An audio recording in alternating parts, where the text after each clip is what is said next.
ask Commissioner. Our Heavenly Father, we come before you today, thankful to be able to be here, thankful to be blessed with the ability to be here and serve Newton County. We ask you today, Lord God, to unify our intent and to help us serve your people to the best of our ability. In Jesus' name we pray. Amen. All right, I'm going to call the meeting over. You got my.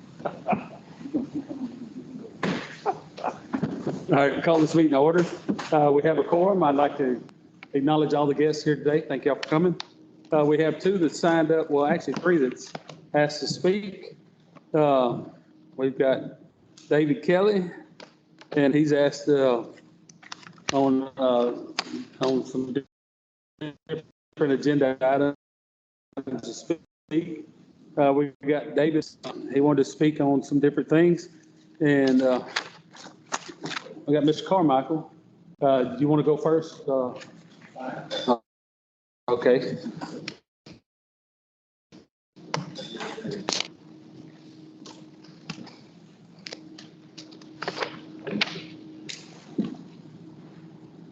Stand right here. Yes, sir, you can stand right there. There's a microphone.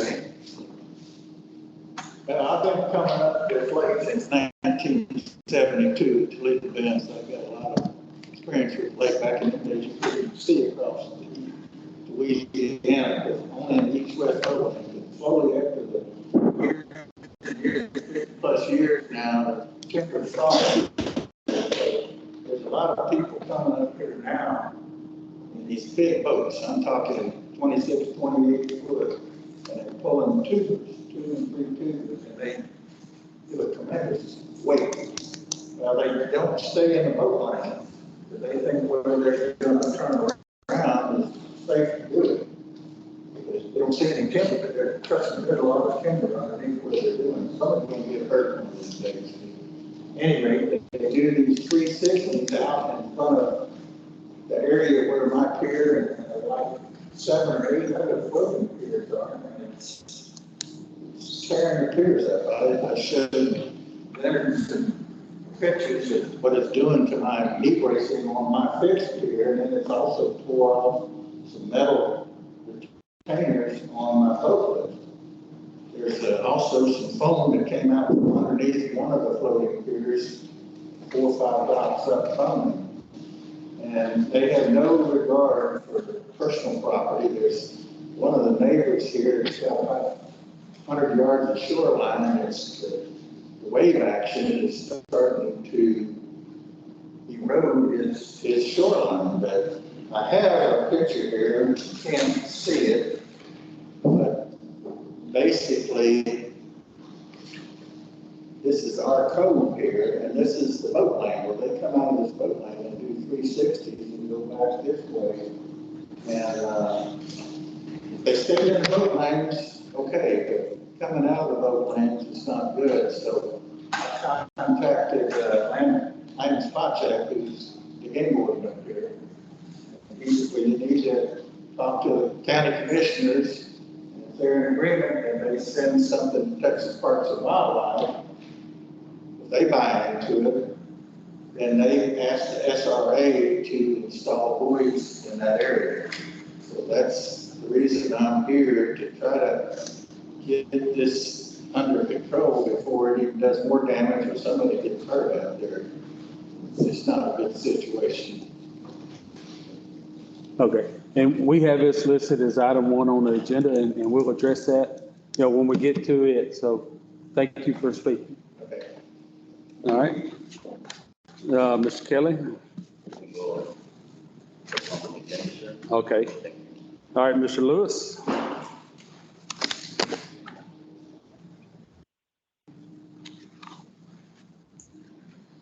How y'all doing? You're pretty good. Start off with I'm not running for any public office here. I'm just here to play. I'm one reason I want public office. Look, I'm going to start out with I'm glad God doesn't require me to convince foolish people not to tell the truth. Get my blessing. All God requires me to do is speak the truth. And, I'd like to say something. My favorite preacher in the world is sitting over there, Brother Dan. I've been with his church. I ain't been there in a few years, but that's when I go. Brother Dan does a very unique way of preaching. Like that dog don't hunt. Okay, really good way to say it.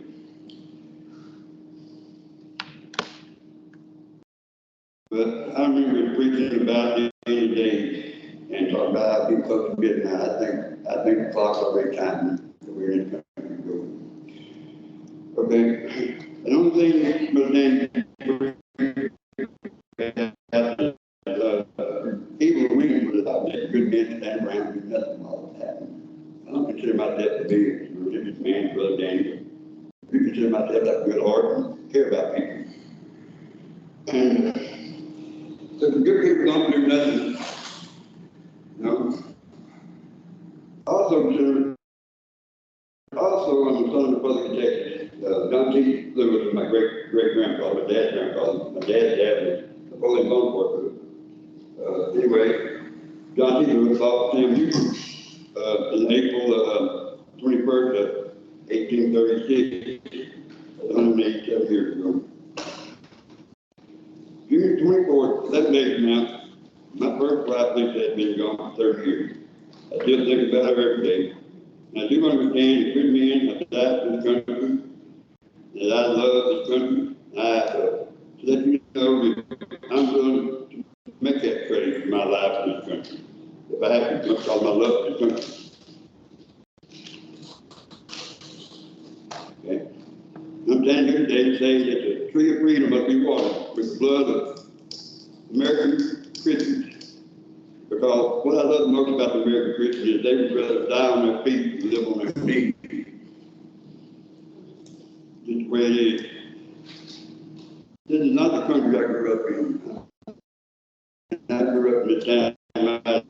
I grew up above that newspaper across the street. Airport off Birmingham. That's where I grew up at. And the criminals don't seem like they've been held accountable anymore. We got child trafficking in this country. They say 400,000 kids come up missing in the United States every year. They never seem to get 400,000. We got to do something about kids. Kids are protecting the scriptures. I mean, I'm right about that. Kids are protecting the scriptures. But you understand that someone must stand up and say enough is enough. And I'm going to do that.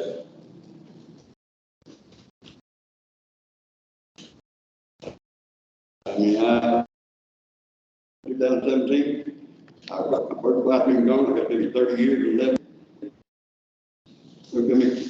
We got problems in there. I don't think we have a judicial system or law anymore. People quick in their head and nobody does anything. The cop come out and want to make a report about it because the census like that. I filed a case, or I tried to file a case. My buddy did in January of 2022. There were 50 felonies. The district attorney's office wouldn't even accept the case.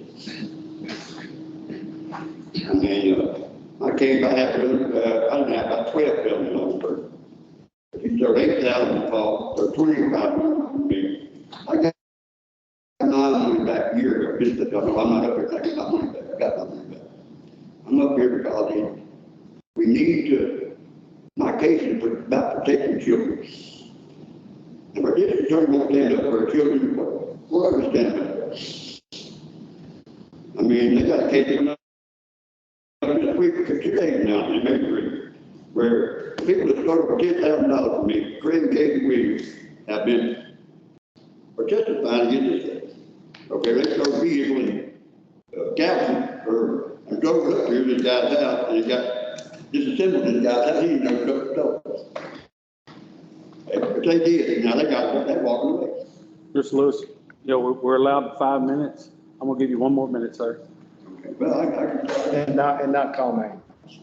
Yes, and don't mention anybody. I keep the names out. Okay, well, all I want to say is, need some more good people around here to stand up. you know, I mean, I'm more than willing to make a trade. Like that people want to say I'm guilty of crime. If I'm guilty, how come I keep kicking this dead horse trying to get it up, make a case, get a case moved? That's all I got to say. All right. Thank you for your comment. All right, we're going to close the public hearing. We're going to the consent agenda. As far as the consent agenda, does anybody have anything to add or take away from the consent agenda? Okay, I need a motion to approve the consent agenda. I make a motion, we accept the agenda consent. Motion's made by Commissioner White.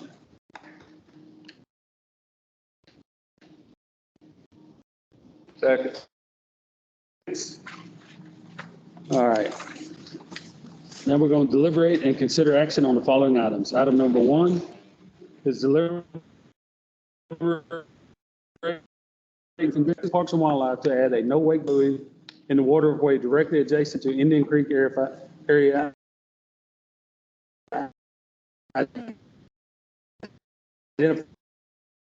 Now, Mr. Carmichael, I did speak with the SRA.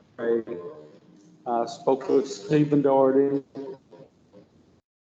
the SRA, and then it goes to the state for the Texas Parks and Wildlife to approve. So we're going to table this and let the SRS, the River Authority, do their part on it to try to get to, work on their approval. So basically, it's going to be left in the SRA's hands and the Texas Parks and Wildlife. Yes.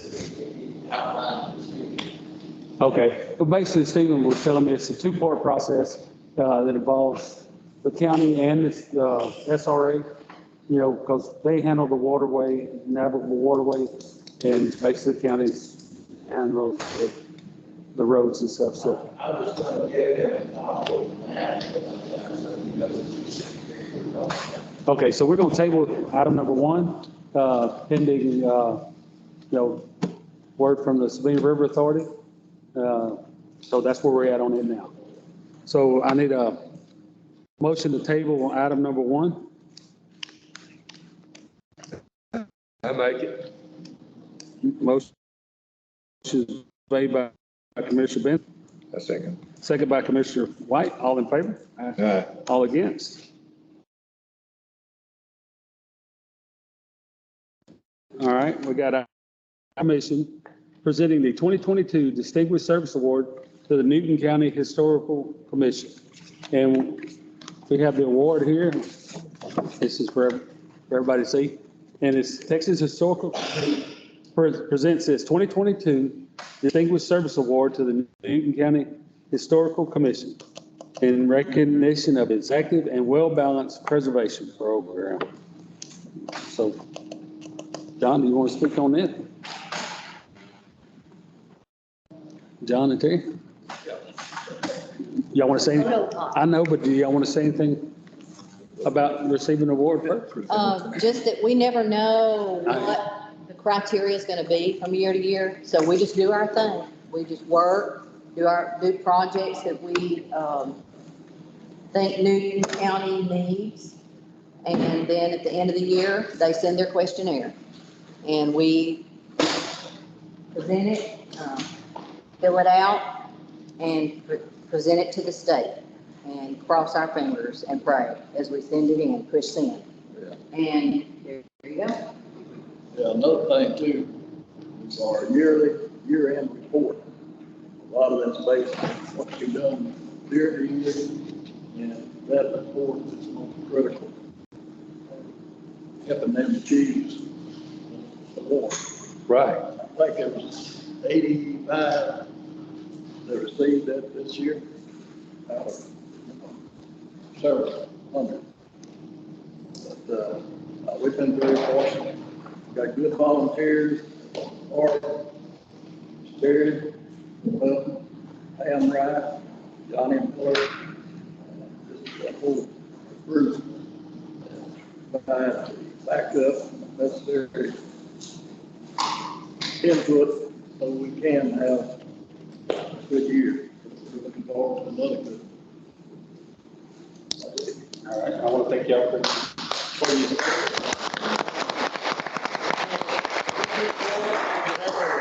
Texas Historical Commission.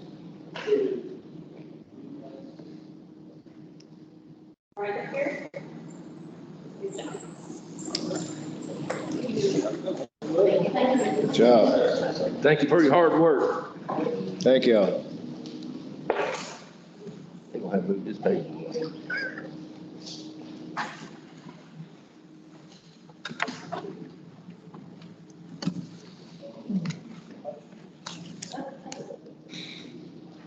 All right, item number 3 is discussion of appropriate accept final communication from M. Bertolio for the 2021 year-end audit for Newton County.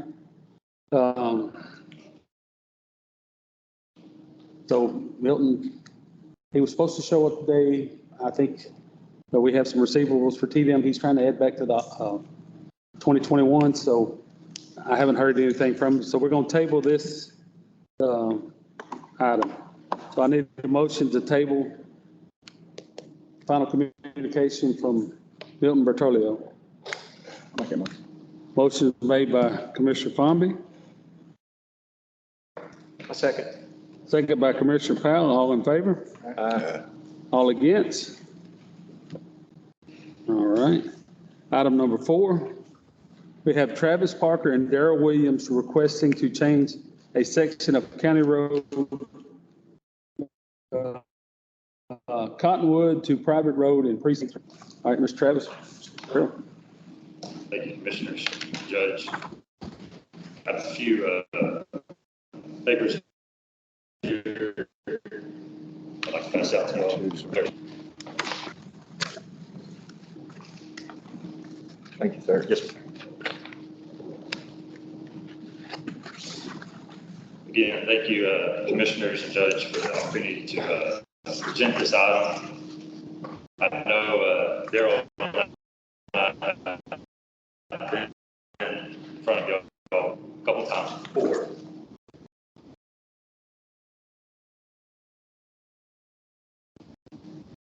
About this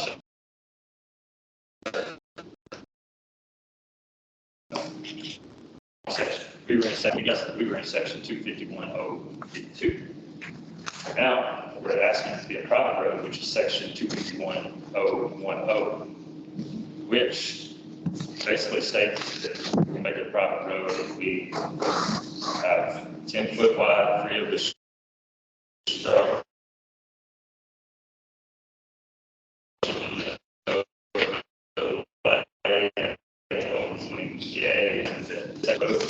a private road. In that first image I passed out to y'all, it actually shows the property. The property that there's another property there that I also own. That the section of road that we're discussing, Mr. Williams and I own all property touching that section of road. This section of road is only utilized for me to access, and my family, my property there at the end, which is not part of the Bend subdivision. In fact, it's an abstract. I have the survey here that describes this abstract. When asked it, talked to Margie about it, the lady across the street about it. It is not part of the Bend subdivision. We're just asking we can make this a private road because we have issues with this road. As you can see from the numerous photos of people into my driveway, into my road, and into my backyard, beer cans, littering, all throughout the time. I mean, we stayed out there in that trailer house almost every week. And my dog barks. I wonder what she's barking at. I look at my phone. I see someone down there for no reason at all. We're asking, please make this a portion of private drive.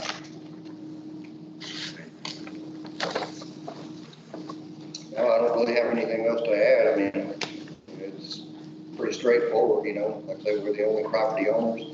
After the last session, And we talked about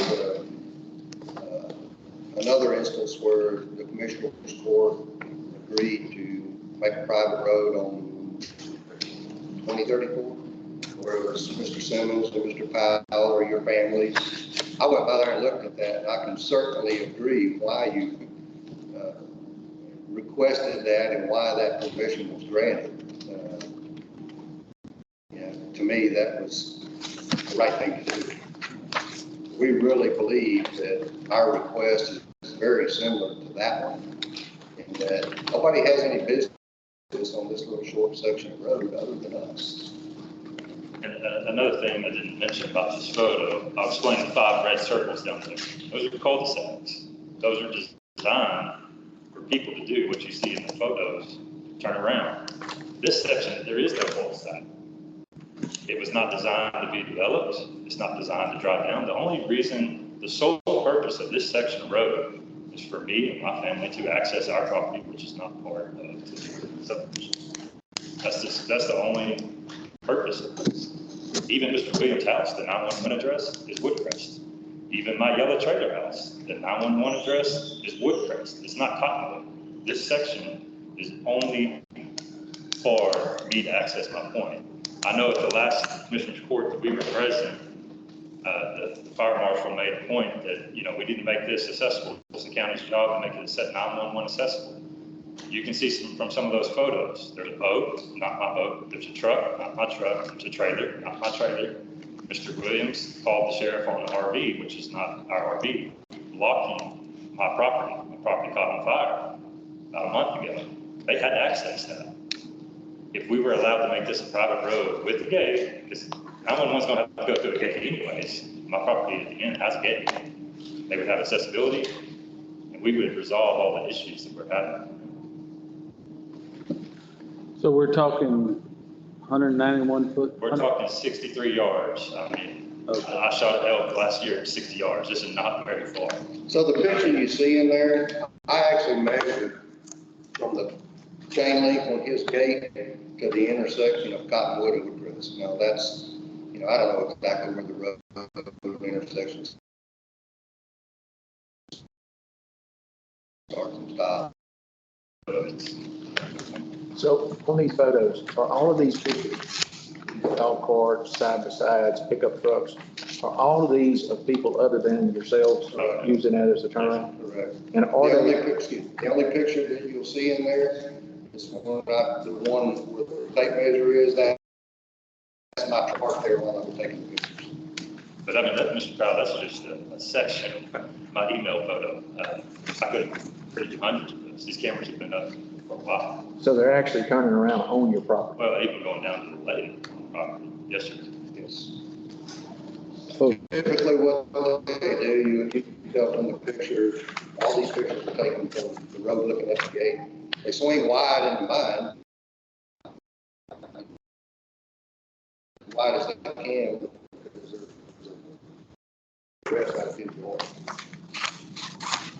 But Mr. Powell, for no reason. I mean, the only reason for that section of road for me and my family to access our property, there's no reason for any of those people to be there, period. It's all like. So the Williams and the Parkers, they part of your family? Sir? The Williams and the, Each other. okay. And all of this property here, this Parker Point, That's right. that's all your That's all property? property, yes, sir. Which is not that. So every landowner that touches that road is standing before you? These two.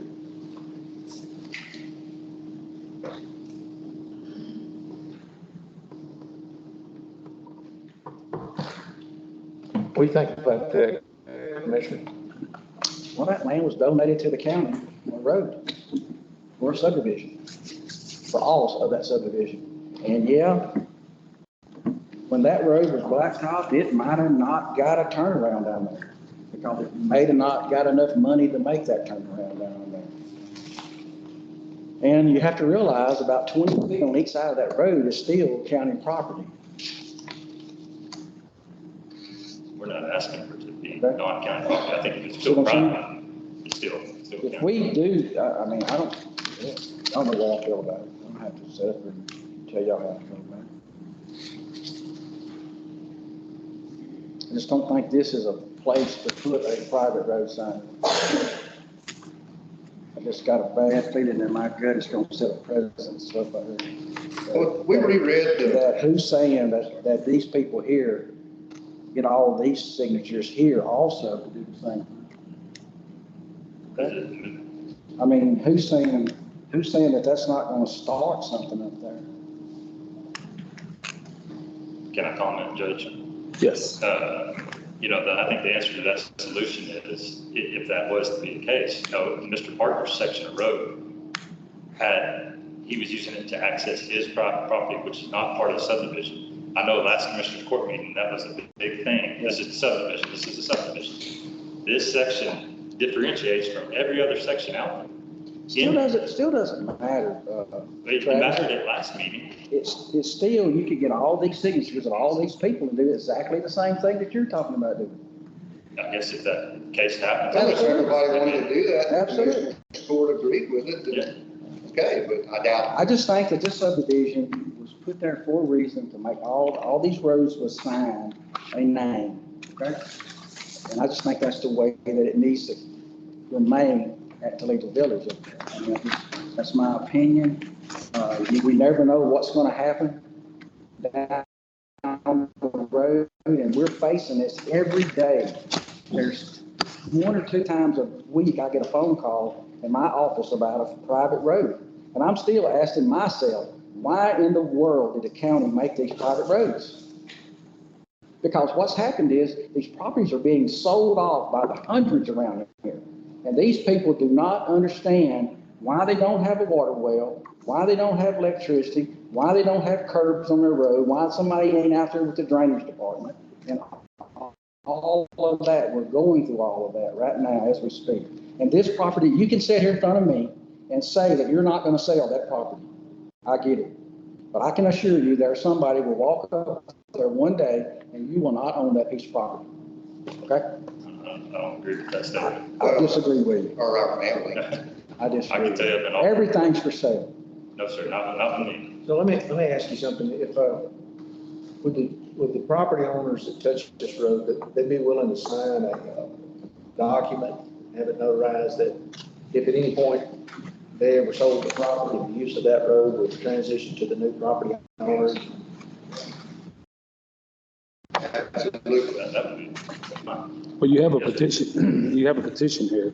Who are the signatures on the petition? So what you're seeing there, Judge, is where we went through the last meeting, where I told you we were in the wrong section, the 252. That was actually making it a closed road. According to the transportation code, you have to get 8 signatures from property owners in the precinct.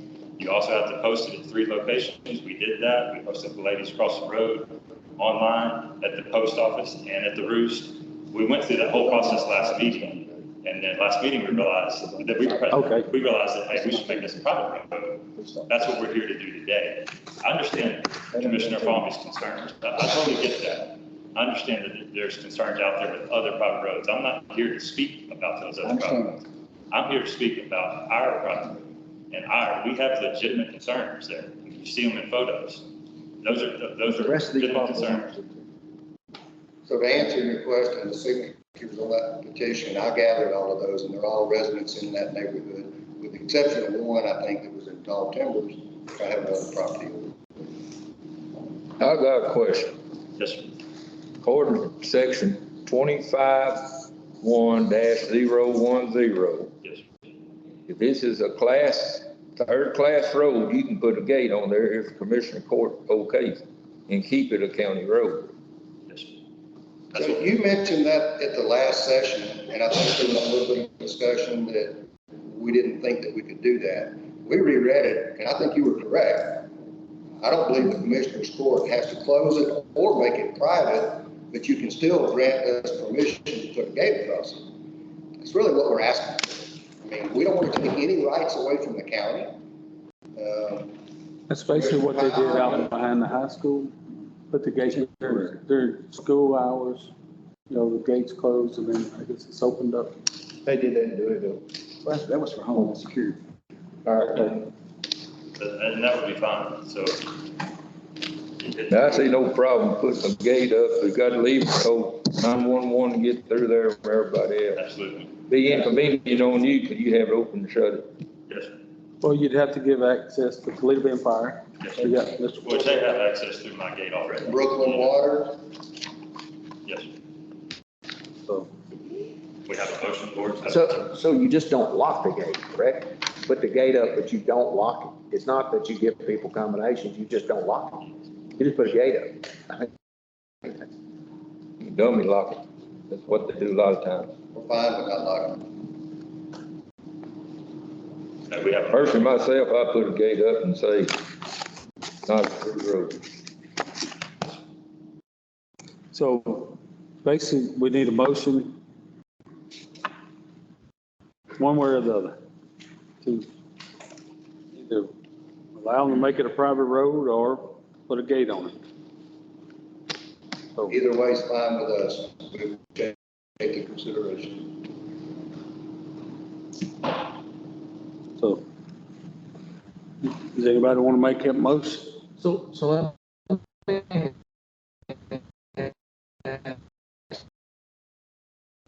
just, it maybe if we could weigh in on this, just how we would change that. Not you, of course.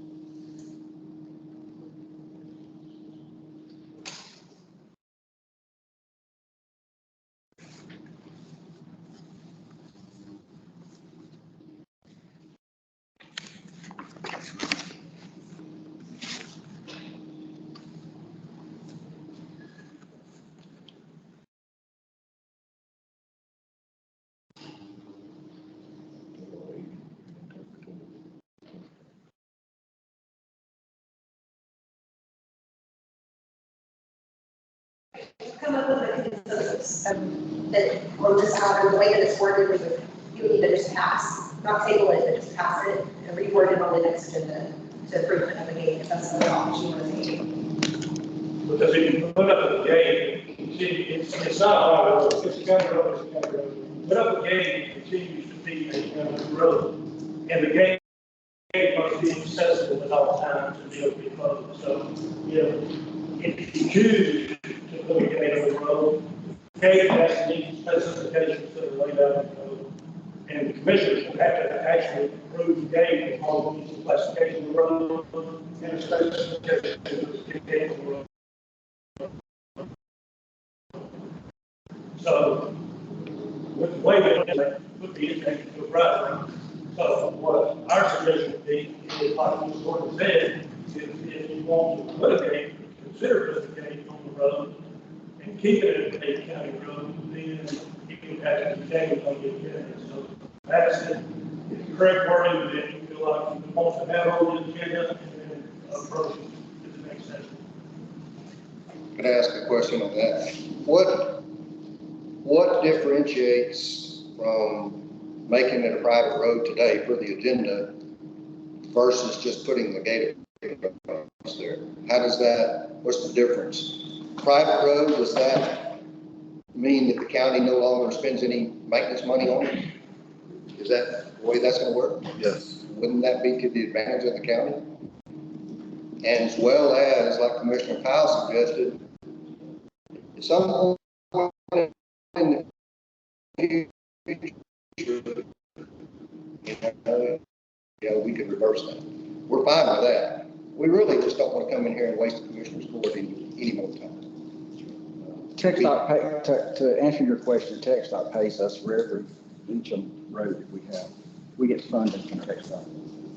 That's the reason I'm really we need to keep every inch of every road that we have. I know it's a small funding, but it's funding that don't cost us anything. It's a road report every year. That takes about 2 weeks to do. It's not easy to do it, but we have to do it every year. The update, or it's basically an update. So yes, we do get funding for it. We're here to do whatever you would like us to do. Personally, myself, I like to see a county road, but I see where you need to put a gate up. I mean, I feel for you, but I'm like Commissioner Farmby, we're making too many roads private. Gonna come back and haunt us down the road. It's homeless right now, every day of the week that I y'all.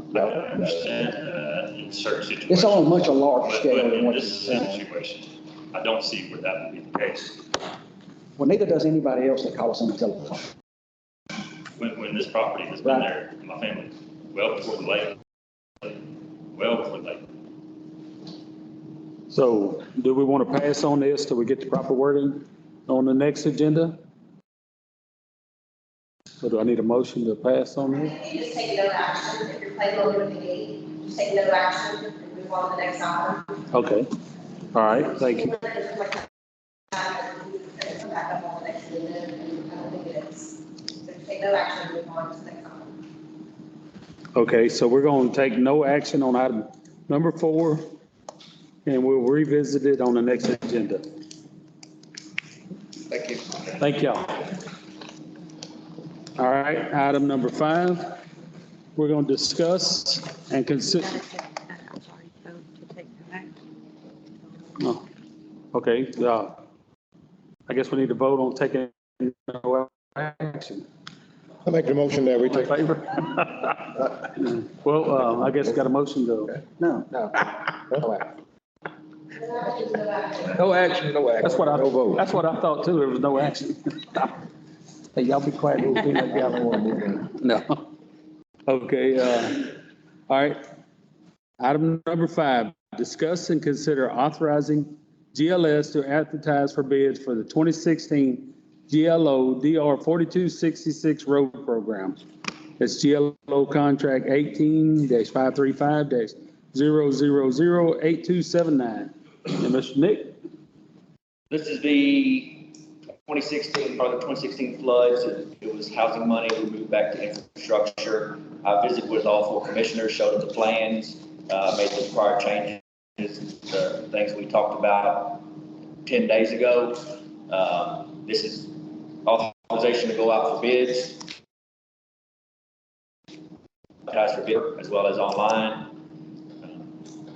Be able to move forward with this project. And the deadline on this project is what? Currently, it is August 31st. this year. Now, that deadline, is that to be complete or to be in the works?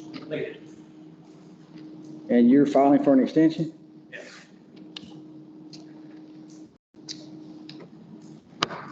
How long are you gonna post the bids? Before I go with that? How long will you post the bids? How long will the bids be posted? Due to the size of the project, we'd like to advertise for a month. I mean, we're talking a $7.5 million project. Contractor's gonna need a little bit of time to visit these.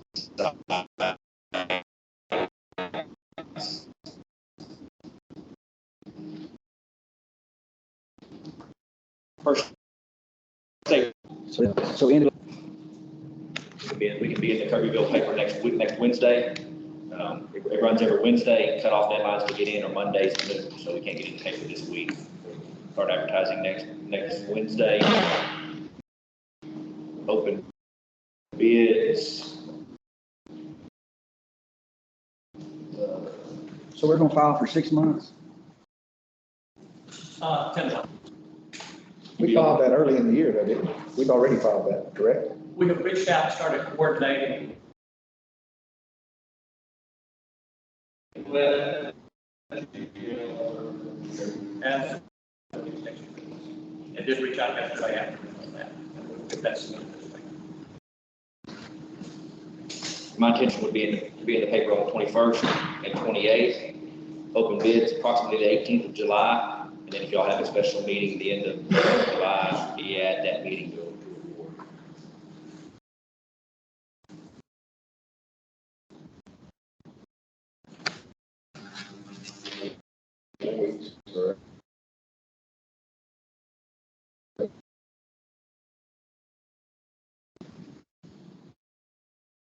15 days. Talk about this coming down. The big systems, and we're already up against, how sure are we we're gonna get the extension? All I can do is relay the information that GLO is providing.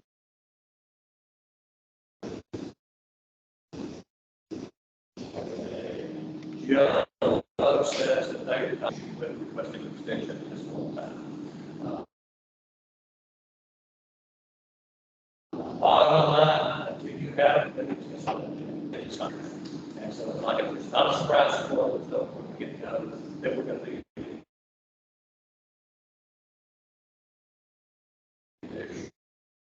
Again, and email was, we have all the information. Provided. Yeah. Schedule was provided. February.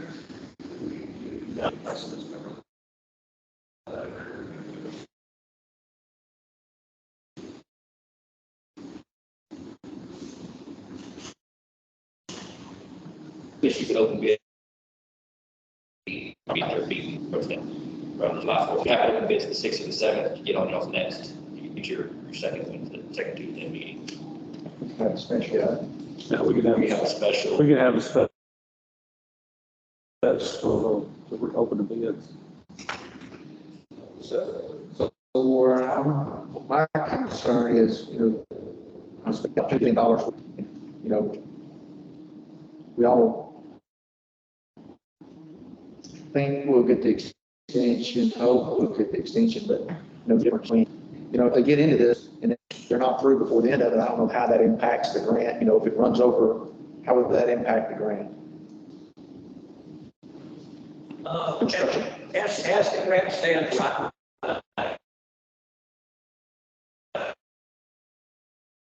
What if they're not? That's my question.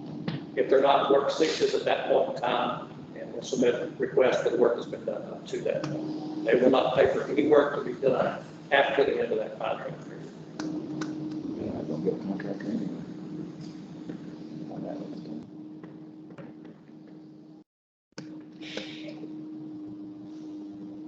Right? Sorry. Probably not gonna get a contract at that length of time anyway. I mean,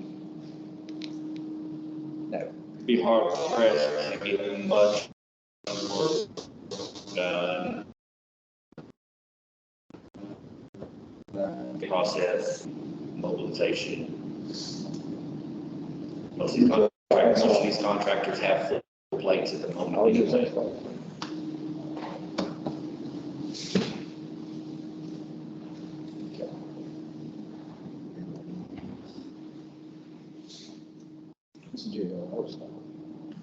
Well, either way, we're gonna take a chance, so I say go 30 days and give them the opportunity to look at my road. If we're plenty of time to look.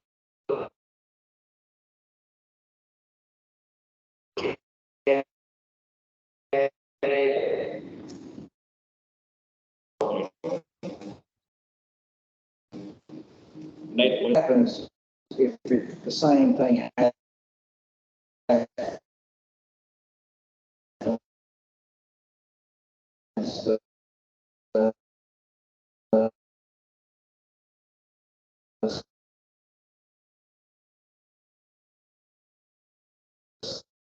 That happened was let it go redo correctly? Yes. Okay. So what if the same thing happens again, that we run out of money? And we can't move, we submit it, so it could very easily be January. So now when you bid these, made drastic cuts in the plans already, trying to use current prices, with what we think. Line items are coming in. With all y'all about what those cuts in, we feel like the project is going to be in the money. You can't, I mean, you don't have to bid it. can we bid it We can. And the reason I'm saying that is, you know, I look at the print, the roads are short, I can't imagine any contractor not being able to take those prints, go out there and look at that road and give you a bid in a week on some of these roads. I'm not saying some of them aren't very complex, but some of them are short stretches of road that they've been surveyed, but if we can bid them individually, at least some of the roads can be done by the end of August, you know. And I don't mean to speak for Nick, but yeah, you can definitely bid individual roads, but it could potentially have an effect on your overall price. If a contractor knows he's going to get 5 roads, There's some,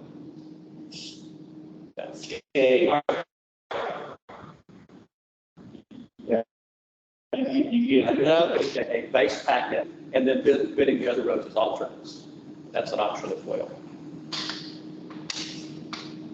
Whatever, to me, whatever gets the simple, here's the cookie cutter road, we need this done, we need it done by the bid on it, let's go get it done. And then here's the grand scheme of things, you know.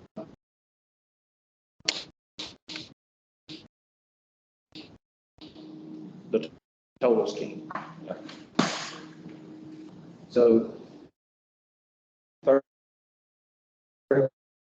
148.49 is going to be the same road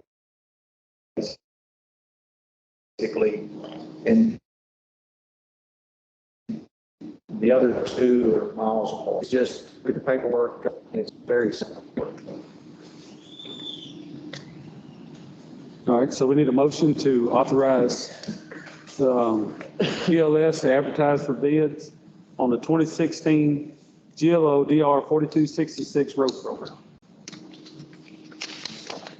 Motion is made by Commissioner Fomby. Second by Commissioner Benson. All in favor? Aye. All against? All right. All right, item number 6.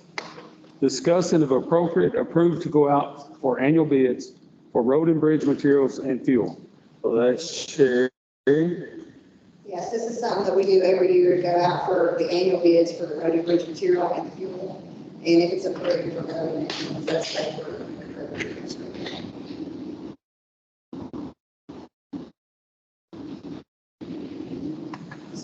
Motion made by Commissioner White. I second. Second by Commissioner Powell. All in favor? Aye. Against? All right, item number 7, discuss and if appropriate, approve updates to Newton County Employee Handbook, and that's Ms. Ginger. Good morning, guys. Every year to a year and a half, we send the employee handbook to TAC to get them to review it, make sure all the changes are in it. That needs to be like the labor law changes. And we had some this time that only changes they requested. I don't think y'all have copies of them. I hope y'all do.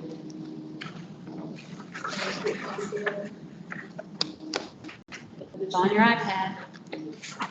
Okay, here's a copy if anybody wants to look at it.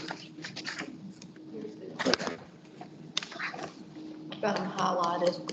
But the changes on them was that we had to add an additional 7-day military leave on that, and added the clearinghouse, which is to do with the CD L requirements.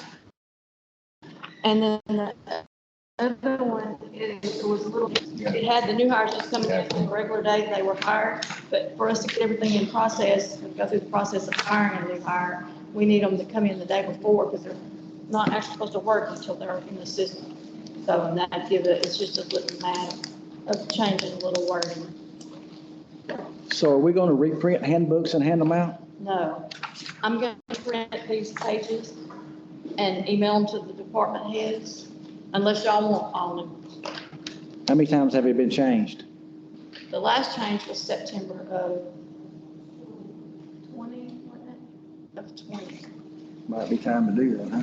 I mean, I can print y'all a whole new one. I mean, I'm going to print the cover sheet and when y'all sign it, and I'll have to, Well, if nothing's changed, changed. I don't see. It has changed. That is an additions, those are an addition. Yeah.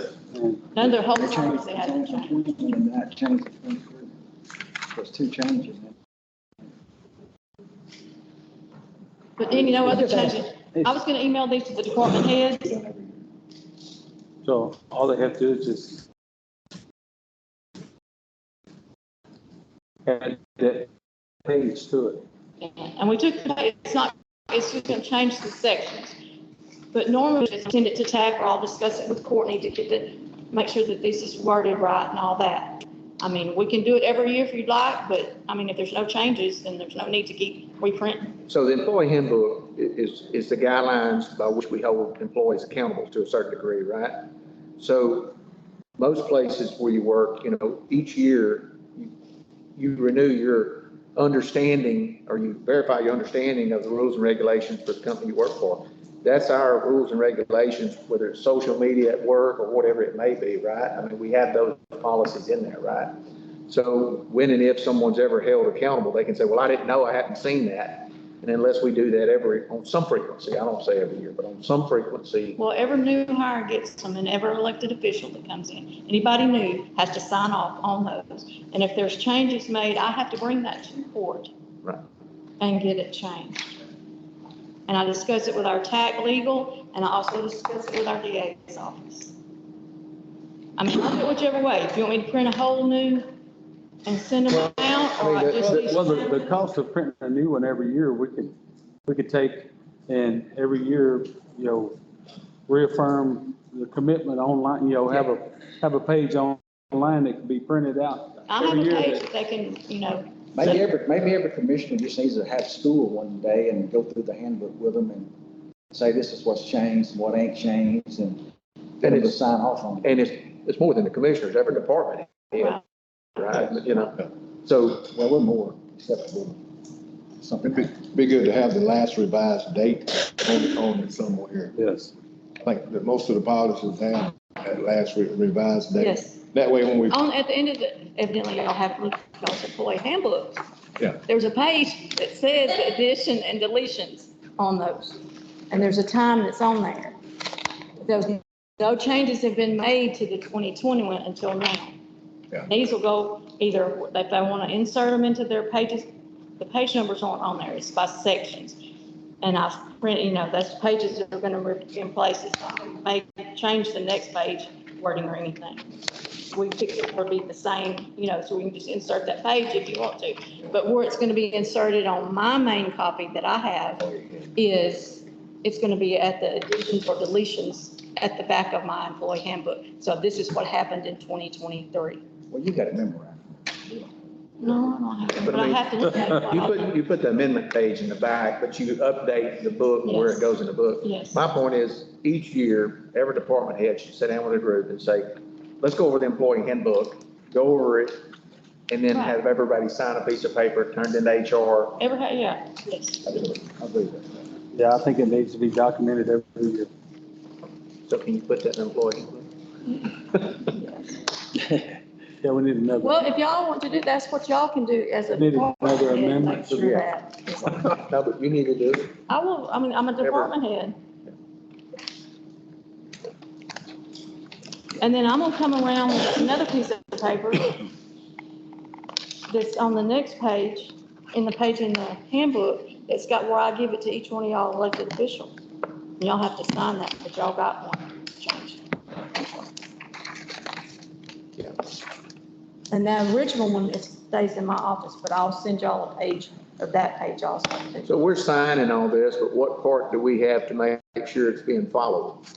What do you mean, what part? You can come to my office to look to see. No, I'm not talking about your office, I'm talking about the department heads. Well, I guess it's their own responsibility. And if they don't, it costs the county. Yes. Yeah. All right, I need a motion to approve the updates to the employee handbook. I make the motion. Motion is made by Commissioner Powell, second. second by Commissioner White. All in favor? Thanks. All against? All right. Number 8 is Discussing of appropriate approve legal service engagement letter to provide services for creation of emergency services district between Newton County and Germer Attorneys at Law.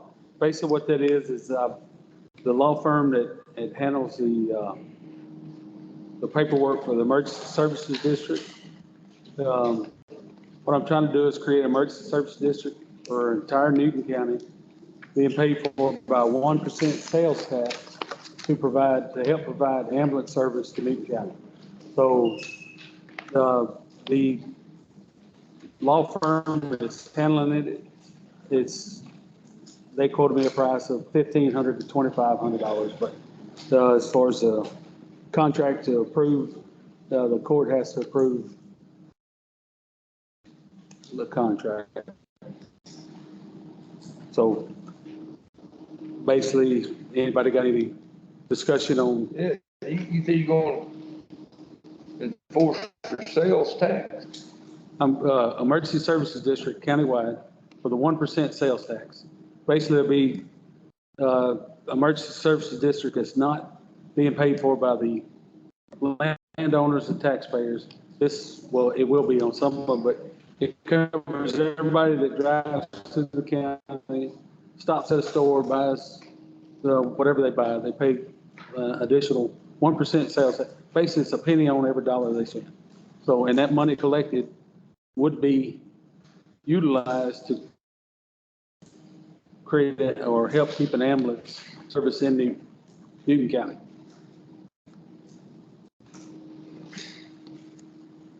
So basically, it covers everybody that comes to the county that stops. Anybody doing any online sales. The county has no sales tax. We have the state sales tax of 6.25%. Now, the city has their 2% sales tax, but the maximum it can be is 8.25, state law. So countywide, we can get a 1% sales tax on everything that's purchased and use that money by creating an emergency service district to help pay for an ambulance service. Or help keep an ambulance stationed in Newton County. Where right now, we don't have one. We're just basically piggyback off of Jasper's. So is that money going to go to the emergency district? Is it going to have a whole separate account? It'll have a whole separate account, separate board. So, okay, so it has a separate board. It'll have a separate board, and what I'm thinking is a board member from every fire department in the county to manage that board for the ambulance. And the chief is probably going to be that guy? I'm not sure who it's going to be, but, we have 6 fire departments in the county, so we have a representative from every fire department on the board for the emergency medical services. That's the plan right now. Do we know how much money it'll generate? Comptroller's office is, their estimate is $200,000 to $400,000 a year. Excluding the city? Excluding the city. Now, we're going to have to, the city's going to have to. So it's going to be the responsibility of the business owners to pay that, right? Well, however they collect sales tax, it'll be the business tax. Or whoever, like online sales, whoever collects the sales tax turns it over to the comptroller's office, and then that from the comptroller's office is sent back to the county. A lot of them Amazon price sales tax is being collected in the state that it's being shipped from. Yes. Well, it's the jurisdiction, They could pass it or collect it. yes. Now, if you buy something from California, they charge you the sales tax for Texas, and they're supposed to send it to Texas. A lot of them don't, but. Okay. So basically what I'm needing is a motion to approve. Is Courtney going to work with them on this? Is our DA's office going to work with this on this? Once we get the initial stuff with the comptroller's office, I would like to get Courtney involved in it. Man, I know, that won't have no effect on the, Property tax. property tax? None? None at all. Just when you go in the store.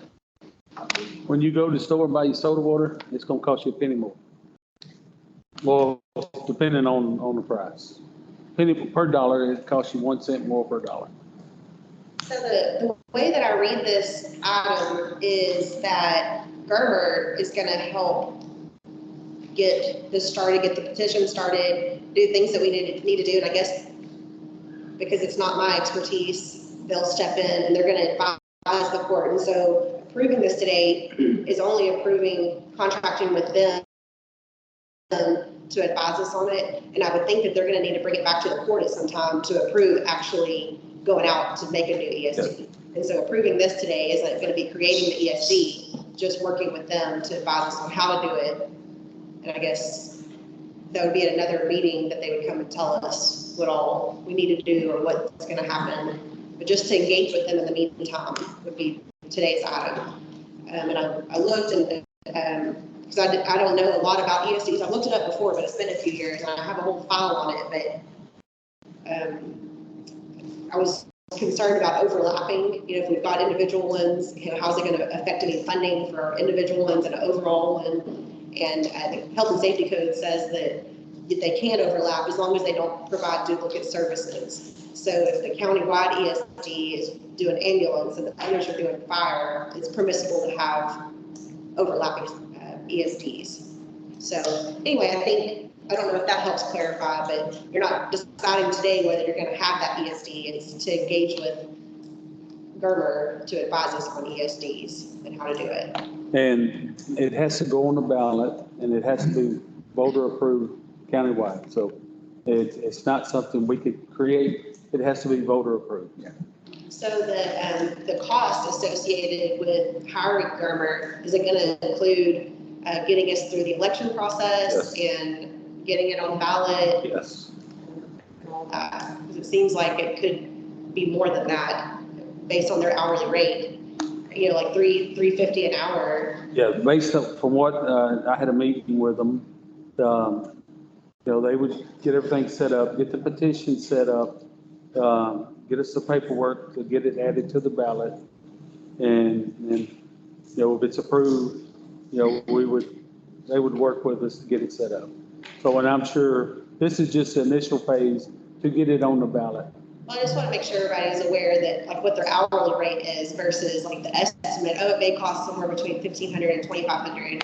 If their rate is $3.50 an hour, and we're talking about an election and, you know, them coming to meetings to advise us and just aware of the overall cost could end up being greater than that because we're not agreeing to a set price, we're agreeing to their hourly rate. And if we have them come to 3 or 4 meetings to say, well, what about this, what about that, that's all hourly for them. And so just making sure that if the court decides to hire them, retain them on this, that it's going to be costly. So let me ask you, sounds like you've done some work on the ESD, the 2.2% sales tax that's not currently in place in Newton County. What all can it be used for? That I don't know off the top of my head without refreshing myself on it. Somebody may know. If it's approved for emergency services district, whatever the emergency services district prescribes it to be used for, you know, like if you have an emergency service district for fire service, you know, it has to be used for fire protection. Right, and I'm thinking just really broad. We all know about our jail issue. We all know about our shortfall in revenue in the Newton County. I'm just sitting here thinking, you know, it's 2% sales tax, or a little bit over that, out there that's available. And we're about to make a decision to take half of that and make it for something. Just, you know, we haven't went through the budget process. If the 2% sales tax can be used to support something other than an ESD, and I'm not saying that's not needed, but, you know, we just failed our jail inspection, right? We're in need here, and we're not required to provide ambulance service, but we are required to provide a jail in Newton County. I think it's something to look into, for sure. I just, I hate not to support it, Judge, but I'm just not so sure we shouldn't really evaluate what all that 2% sales tax can be used for before, and just put it all out there on the table. Maybe the court says, no, we need ambulances. That's absolutely, you know. Well, maybe they can help us with that, though. I mean, maybe they can. The way it's written, it's gonna help us with PSD. I'm gonna comment, Mr. Porter, and I'm gonna but as far as the jail, we do have, Fire Patrol is working today to replace the panel in the jail. So that should get us back in compliance. Mr. Porter? Thank you, Tony, Steve. This ambulance service thing is desperately needed. A few months ago, I had a man fall 16 feet, he fell from the ladder, of a rope 8 feet, another 8 feet to the deck, 7 broken ribs, waited over an hour for the ambulance. I had an 84-year-old woman fall her home or something, broke her femur. She had to lay on the floor 2.5 hours waiting for an ambulance. That's just 2 examples off the top of my head. An ambulance service is desperately needed. We cooperation with that, and we just want an ambulance. I can see it being down in Deweyville doing something. We still need to call Jackson. We're still gonna have to have that cooperative service. Yes. We've got to do something to improve response times in this county, because people are laying and suffering on floors for hours. I think the ambulance service is a no-brainer, and I'm in agreement with Bubba, because I know Buhner had that issue, and they're taking in excess money. Of course, they have more businesses and more revenue, but if there's 2.2% out there. The state, yeah, the maximum rate is 8.25. Okay, the state tax rate is 6.25. So there's 2% available for a county or a municipality to tap into. Yeah, that's what I'm saying. Instead of going for half of it, if we know that it can be used for our benefit in other. Just like anytime you buy something within the city limits of Newton. Oh, yeah. You pay the 6.25 state tax and then 2% city tax. Yeah. So anytime you buy something within the city limits, you're already paying the 8.25% sales tax. Well, I got one question, Judge. How much are we looking at for this legal service? Well, to get everything on the ballot, I was quoted 1,525. That's everything. Now, once it passes, that's their legal fees. Everything. Once it passes, I'm sure there's going to be, once we get them engaged, if we engage them to, it'll be more. Just make the ESD pay for it. What are we gonna do? Well, all the fire departments that use this law firm, and it varied from Jasper County, Newton County, they paid anywhere from $1,500 to $2,500 for them to get everything together to get it on the ballot. I guess where I'm at with it is, we're about to go into budget workshops. And over the last 18 to 24 months, there's been a lot of discussion around we're in a financial crisis. And as I said here today, if there's 2% sales tax out there and we don't know what all it can be used for, here today as a commissioner, I don't know exactly how much money we're going to be short this year. I mean, we've done some work, we think we know, but I think the court needs to fully understand that after the workshop today, tomorrow, next week, whenever, before we make a decision to send somebody down the road and saying we need 1% sales tax for an ambulance service. It may be we need 1% sales tax to keep the light on in the courthouse next December. I mean, it's not against you on that, Judge. I know we need an ambulance service. I'm not naive on that, but when you put one ambulance in Newton County, you're still 2.5 hours away if they have an incident. You're living in Newton County. When you make a decision to live in rural area, you deem those. But we've got to have a jail by law. I agree. And anyway.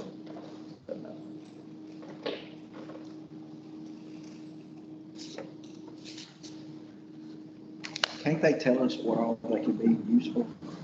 Can't we start with, can't they tell us? Okay. Can't we get the ball rolling and let them tell us? Yeah. We can always.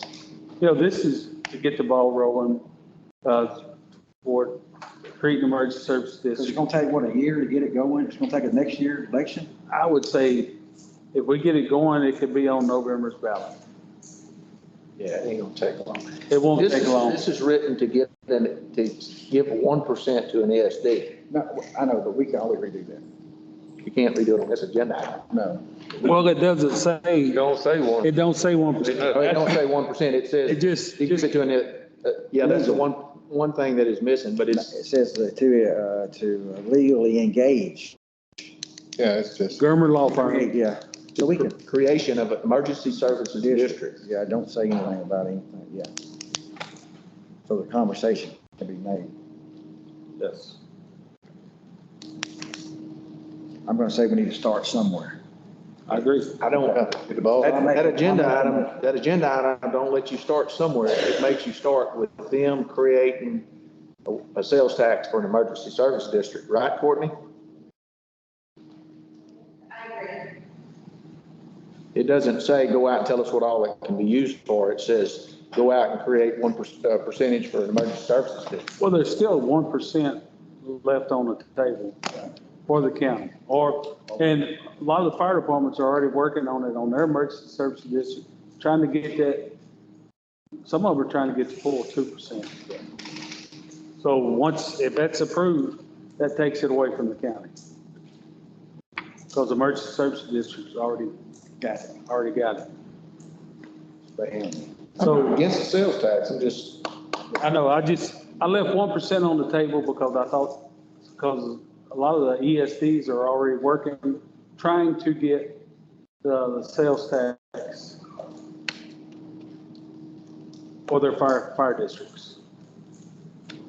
I know, I don't think we're talking about a lot of money anyway. well, you know, like, Jamie Gunner out there on 777, you know, so far they've got almost 600,000 this year. Sales tax. I know. But you know, it's Jasper County. Yeah, everybody. I think the city collects 140,000. Oh. I might be a little wrong there, but I think it's 140. I'm just looking for ways to help fund an ambulance for, you know, I get I do too. 50, 60 calls a month about the ambulance. Yeah. So with money being tight, this an extra way to help fund, keep an ambulance service. And I tell them all to go buy the bracelet. That's the cheapest insurance that you could ever buy. You're guaranteed that ride. Yeah. What's that? Bracelet, that helicopter. Yeah, and I've been pushing everybody I'm toward telling that. you, you better, if you don't have it today, you better go buy one for your whole family. I got my whole family signed up. And that's the Air Med service. That's correct. Okay. I say we start somewhere. I make a motion that we, go ahead and do the legal service letter, engagement letter, so that we can, get the ball rolling on emergency, service district. All right. County and. So I got one more question before we do that. That's going to, so the city of Newton is out of the ESD and Bondware is out of the ESD. No, Bomber wouldn't be out. No, but they are currently. They are not part of the ESD. Yeah, but if we create a countywide ESD, I know, but the only entity would be out would be the municipality of Newton. Okay, but are we going to try to incorporate them into this too also? Yes. What they would, So you're talking about really the funding really actually going down once you put the Bondware on it also. So how much is going to be allowed for Bondware? how's the funding? What do you mean by going down? Well, how much is Bondware going to get out of the 1%? Nothing. Bombware's not getting anything. None of the fire. I know, but you have to but you got to get him in. They're not in an ESD at all. No, but see, this is a separate ESD from. I understand that, but we cannot leave Bondware out. Well, they'll be covered by the ambulance service, but as far as fire service, Right. they'll have to create their own emergency services. I understand that. To get the tax from the property tax. See, this will be separate. I know. They're working on that. Okay, all They're working on right. Thank you. That's what I was after. that. See, this doesn't affect their property tax. I understand that. I just don't want them, I know that they've been on the fence about it for years now, about joining that. Okay, thank you. I don't know how they've operated. I don't either. Okay. Donations mostly. All right. All right, we have a motion made by Commissioner White, Second. second by Commissioner Fong. All against? Aye. All right. All right, we got item number 9. It's selection of recommendations for a request for proposal for Newton County insurance renewal. And I've got Mr. John Laborde, he's here. Now, we can't, they gave us a quote, so it's not a, we have to finalize that quote. So that's something we can't accept. If you want to speak on it?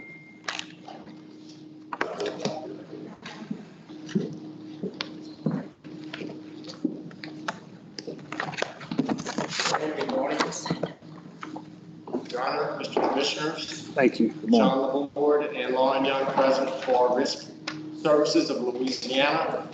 We have tendered a commercial property and contractors equipment renewal for the county.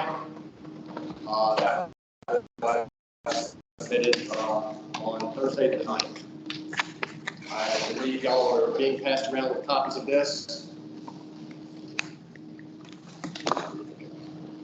So this is what we're looking at. Judge, is there any questions or comments immediately? You did refer to some language on my cover page that I included in my proposal. And that was that the RFP requested a total insured value of $23 million, correction $26,879,000, and we had submitted a statement of value to our underwriting markets for the 2022 year that basically reflected a total insured value of $23,249,000, a discrepancy of a little over $3.6 million. On discovery of that, we immediately reissued our statement of values to our underwriters, and as we speak, they are contemplating the higher limits. Nonetheless, using the rate, surplus lines tax, and all charges, I estimated using a higher limit as reflected by the 23 RFP that the estimated property premium for Newton County would be $447,000. Okay, and I've got a couple questions. You bet. You have a $2,500 deductible on the incident. So if we increase that to, say, 10 or 20,000 per incident, expiring deductibles that you guys have with TAC, you have a 2% total insured value per location for the peril of wind, and you have a $50,000 deductible for everything else. Okay. The policy covers. Our best quote is a 5% wind deductible and a $100,000 all other peril deductible for us. But I do have a solution for your consideration. We take that $26 million total insured value request for proposal. Looking at the statement of values, the highest insured location in the county. The highest insured location in the county is the courthouse. Yes. Y'all declared $9.8 million. Okay. The highest property claim the county has had in 5 years was Hurricane Laura, August 27, 2020. We had $1.4 million claim on this building. What if we went back to our underwriters and said, how about a $10 million stop loss? And here's how that works. Right now, you have the full policy limits per occurrence. Fellas, you kind of have to put your risk management shoes on and go, I don't think the same peril is going to touch every property I have in the county. But here's what I will do.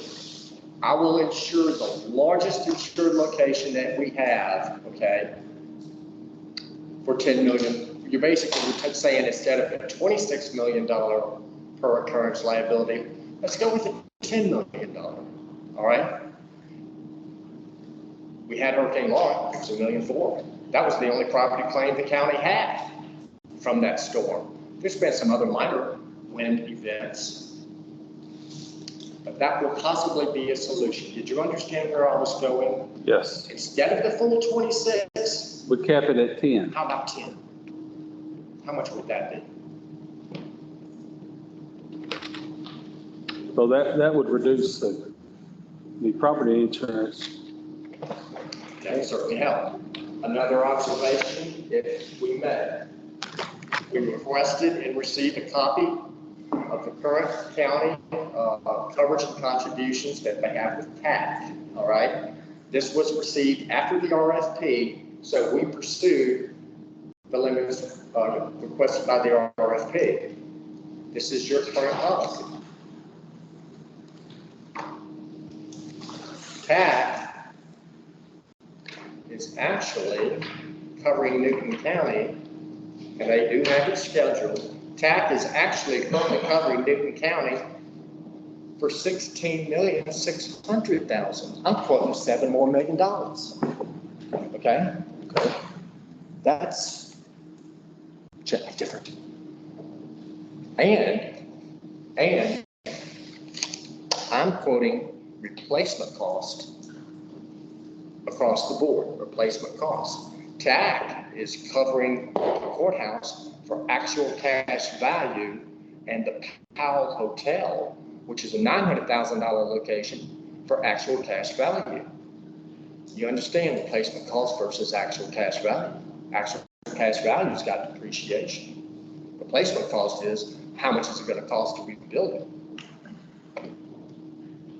Would you like for us to maybe look at an option for actual cash value on some locations? You'd be interested in looking for any options that, Yes. that would maybe fit with you, okay? What do y'all think about the 10 million cap?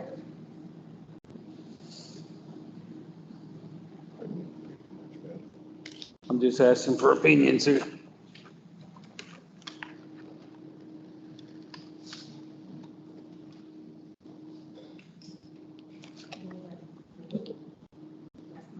I thought we had damage on all of our structures, not just the courthouse. Yeah, because I got, We had the roof tore off everything around here. I don't think you're completely accurate.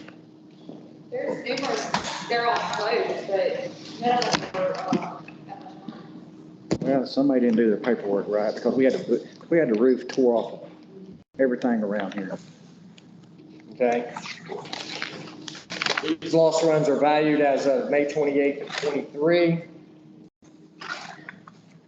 Possibly you didn't exceed the deductible on those locations. We had the Cade building, we had the Powell Hotel, we had, in my shop, yeah, that's something ain't right. Okay. On page 3 of 4, they start. We had to make we had to. Sir? We had to. Let me ask you, what was the Powell Hotel, John? There was a bunch. Yeah. Let me ask you a question. Your underwriters, I mean, I'm sure they have risk management caps on too. They didn't anticipate us calling in the 26 million all at once anyway. So cut it. So if we cut it to 10 million, really, how much savings are we looking at over the 447,000? It's not going to be half. No. Because your money is in the lower dollars. It's not going to be half, but it'll be some. Okay. So let's, 75 grand. so you'll cut 75, so we'll go from 447 to 370 or 380, something like that. That is right. Correct. So we're still looking at 350,000, even with a $10 million claim. Your expiring is 192.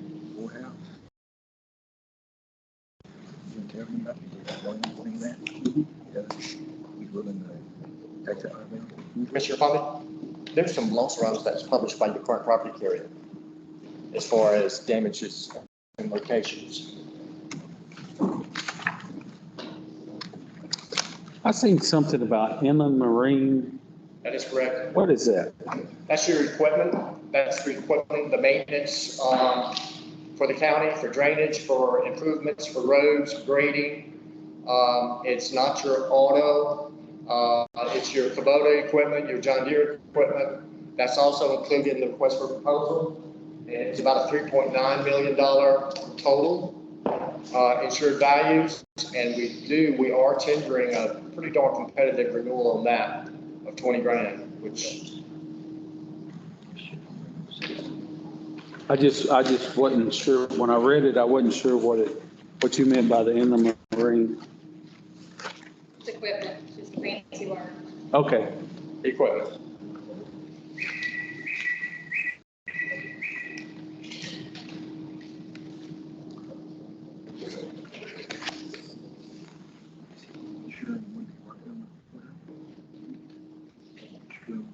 Are we going to just rework the numbers? No, we are talking about, let's all talk about it. Oh, we go see. That's travelers, ain't you? We need to vote on that. Let's all talk. Let's sideboards. I like to hear it too. It's travelers insurance, right? Travelers? No, sir. No, sir. Travelers was who we were trying to get to provide, to get you an option Thank for you. the cash program. But they declined it. I know you'll have a renewable tax anyway for your cash flow program. Yes. But this is, CrossCover, the company, and we actually went to 50 different carriers, and this is the best Okay. option, as far as with the Holmans. So, That 10 million cap, that's everything or just courthouse? Every location. And it's per occurrence. It's every location, 10 million, the most the policy will pay. Occurrence equals same probable cause. Okay, so you got 10 million. So, It's not limited to the courthouse, it can be used for all locations. so we have, $10 million per occurrence. So if, Lord forbid, we have a hurricane and 10 million is the maximum that would be paid out. That's If, correct. if everything was totally wiped out. You got $10 million. So, And, yeah, I hear it. Understand? And that's not a one-time occurrence, that's for the year, correct? Each occurrence, huh? Well, the 10 million per occurrence for a 1-year policy. Per occurrence, so if the courthouse burned 3 times in 1 year. 3 times, you got 30 10 million. million every time. The judge, yes, that's your, the hurricane. yes. Newton's not really a tornado alley, No. but We get an occasional tornado. the Gulf. Here in the last 20 years, it's like, we've got a few hurricanes. Yes. So, well, But this will cover the equipment and the vehicles, no, the vehicles, That covers the vehicles. not the vehicles. Okay. now the TAC, there's separate policy for the law enforcement, liability, vehicles. It's a separate policy. But this covers all It's the August equipment. 15th renewal. This covers equipment. Yes, this covers all the equipment. Separate. Property quotes, the 447. We have a quote on all the equipment for 20.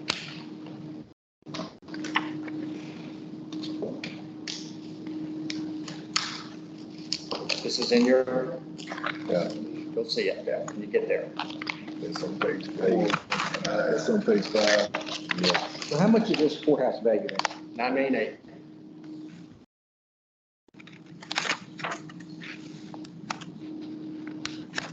What's the reason? So you would only pay 10 million to burn down, correct? Fire would be a total, again, I don't think it's going to be a total loss from wind. You has could before. lose this building to a fire. But it has before. To a fire? Yeah. Well, then, yeah, Yeah, burn to the ground. okay.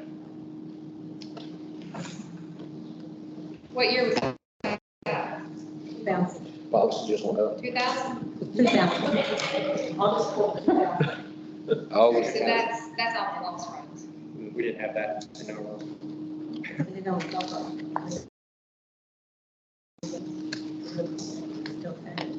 No, 14. Yeah, we got 14. That was then. That may be what we got.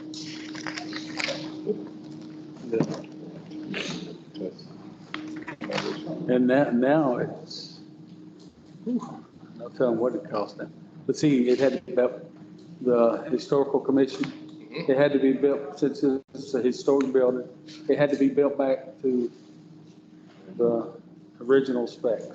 And you realize it's a historical building. We do. So when does our insurance expire? July the 1st.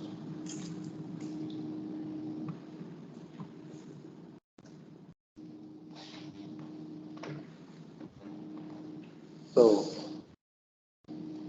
And this is like a one-time payment? No, sir, we can finance your premium.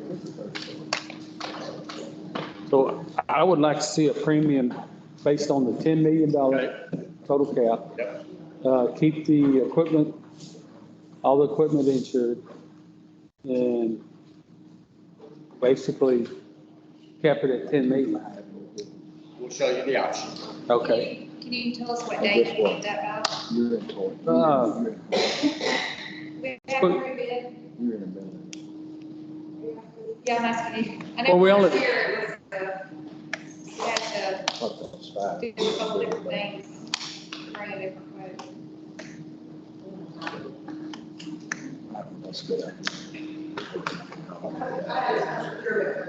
Well, either way, you ain't got no money. Shut down in October. Jeff's office has been handling this. But we're not gonna have enough time to go out for both for insurance. That's gonna be canceled in January, we do a lot of work. So can we bring it back at another commissioner Before meeting? she bring it back with the adjustment, that's what she's asking. Were there any other bids submitted? I would think that if it doesn't change the bid significantly, and you can rework it, I think the code provides for that, that you can make some minor changes to be, if you accept the award today, if you accept the bid, I think you can go back behind it and make some minor changes, as long as they're not major significant changes. Is there no other business? And Courtney, Rosemary, nobody else, you reached out to the other bidders and nobody took us to that and quote, correct?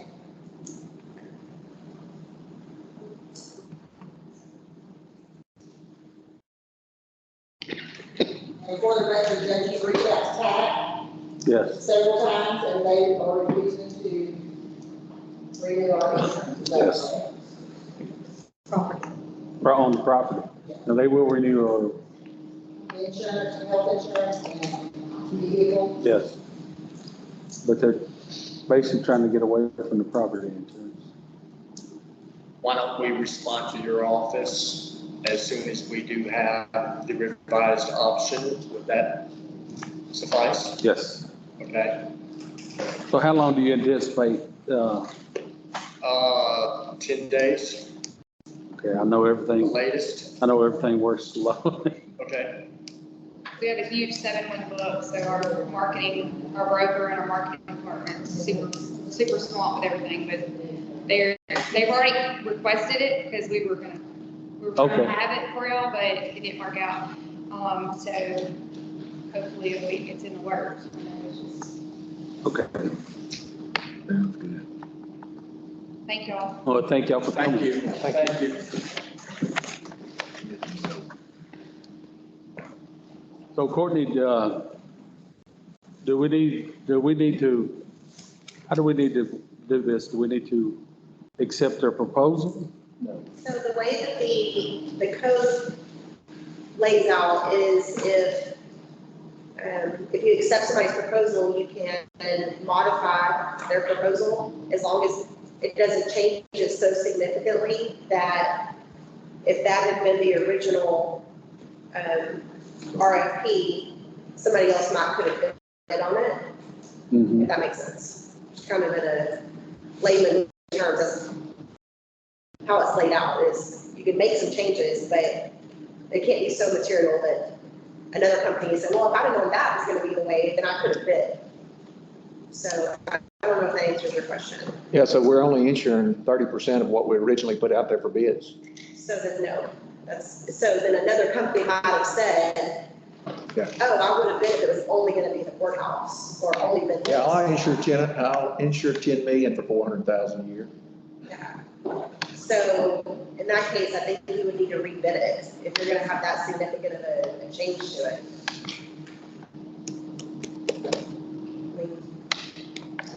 Running out of time, folks. But if you're changing it that significantly, I think it needs to be rebid. Okay.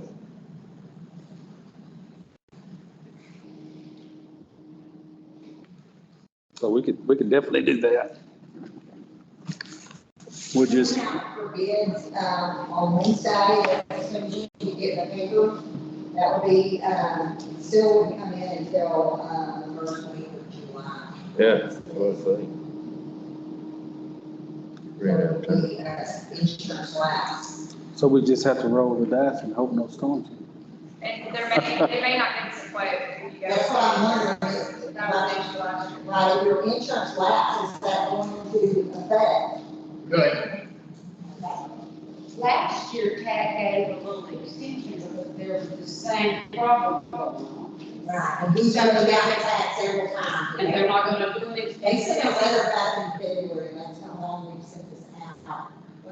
I mean, not even 2 weeks or a month. Freaked out. Who'd you talking to?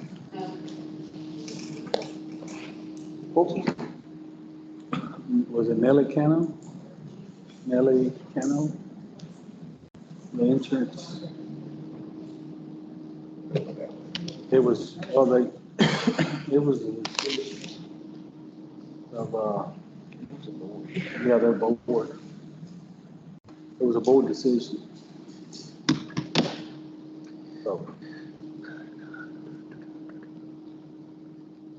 So we're kind of stuck here. What do we need to do? So let me ask you just a question for the insurance guy. So am I not wrong? Am I wrong in my math? You're insuring for every $58 that you're insured, you want $1. Does that sound right?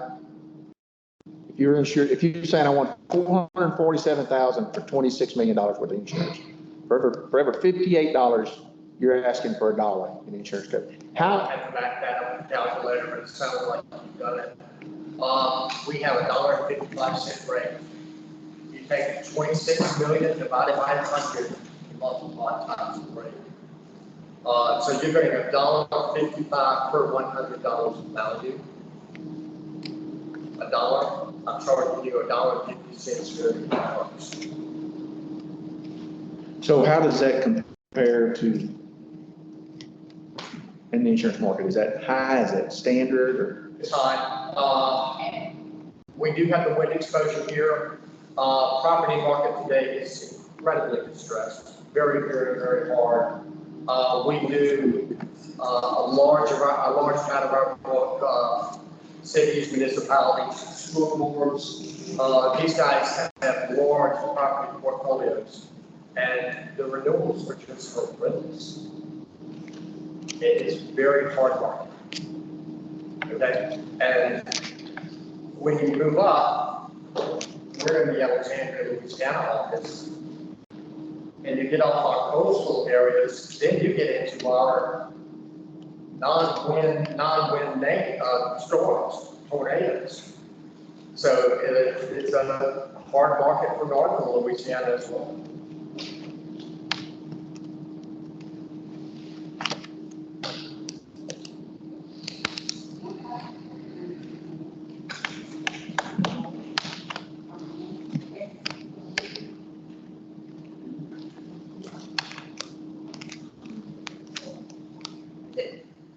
Does it make a difference if anyone else even reached out?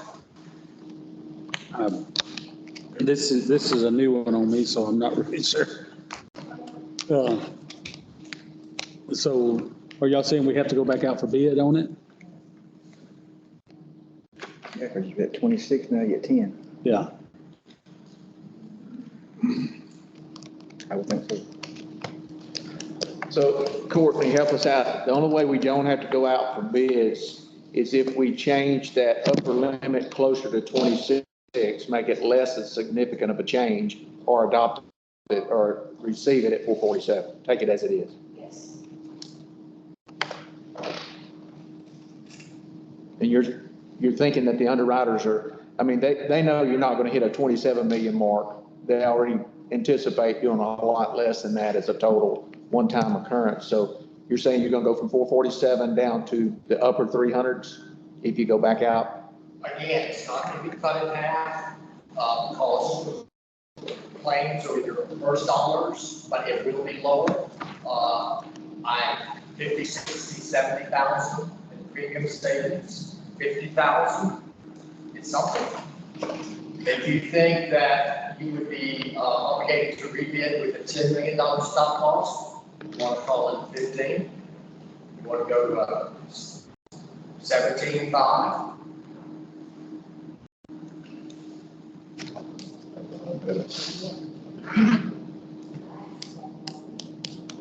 Again, if the insurance lapses, you may not be able to get it, correct? That may not, that is correct. Yeah, that would be the problem with that. So Courtney, where is that limit?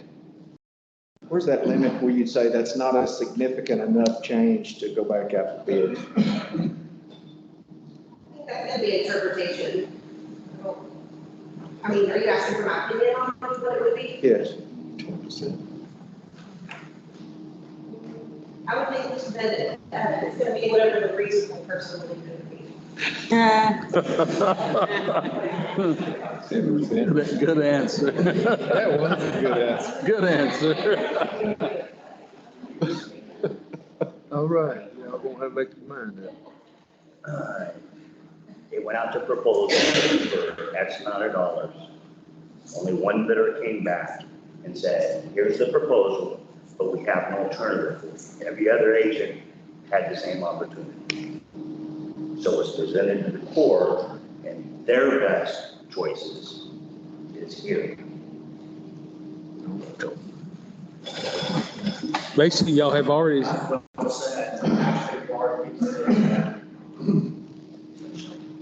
okay, so basically y'all you already started working on the $10 million stop loss. 100% confirmation when we get back in the car. He has started, he said it would take 40 to 72 hours to get it back. There you go. Okay. So, So we should see what we got to take. so I would say we table this until we get that proposal back. I need a motion to table this until we get the proposal for the $10 million stop loss. Which is going to save us about $50,000, right? 75 before we told you we didn't have any other bids. We already knew that. Judge, only hear echoes in the back, in the audience, you know, that the insurance lapsing. So as we sit here in court, you know, if we're looking at changing from 447 to 385 and having a risk of not having insurance or not being able to get a bid because it lapsed, I just want to make sure everybody's aware of that. I mean, that's what I'm hearing down here. Am I right? Less of a lawyer answer back there? Is that right? And I'm assuming that hurricane season has an effect on that. Yes. Okay, so we're already in it. We're in here, yes. Okay. I know on you can't, if there's a storm in the Gulf, you cannot get to that. You can't renew it. But we do have several. We got a week, what, hell, it ain't long, is it? But they're going the other way. Yeah.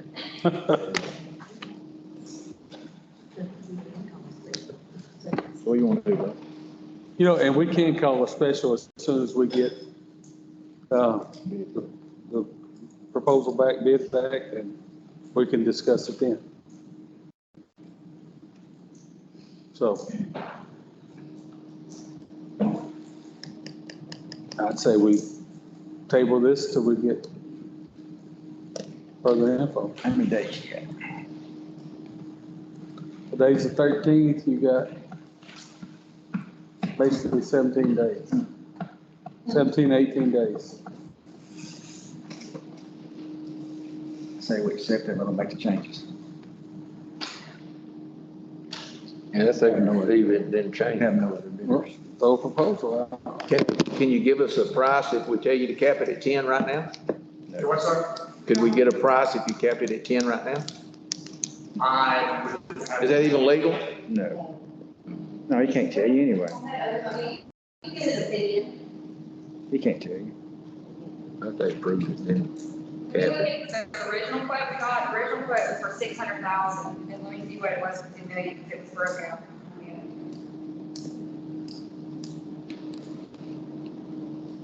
I believe it's gonna be about the same price. This is another quote. This isn't what we presented. She's just. Right. This was our original quote, and then they came back with this other one.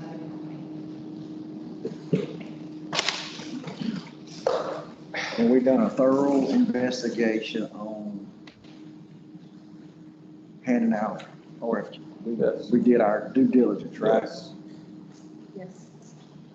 How much have we paid in the past? 180?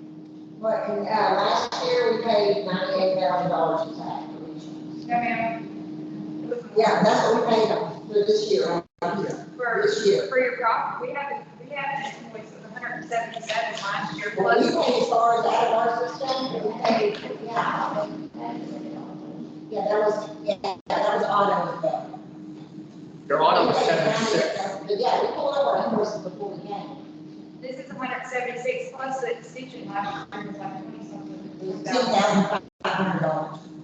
And then we paid 2 payments of $44,000. Them numbers don't never match up to everybody. Well, what do we pay? Yeah, it wasn't near this. The year before was 90, Yeah, the year before was 90, I'm not arguing, Yeah. the year before was 90 something thousand, and then last year is what they came back, it was about half of what we presented. When tax says coverage and contribution is 176.6. How come you're, We get it all.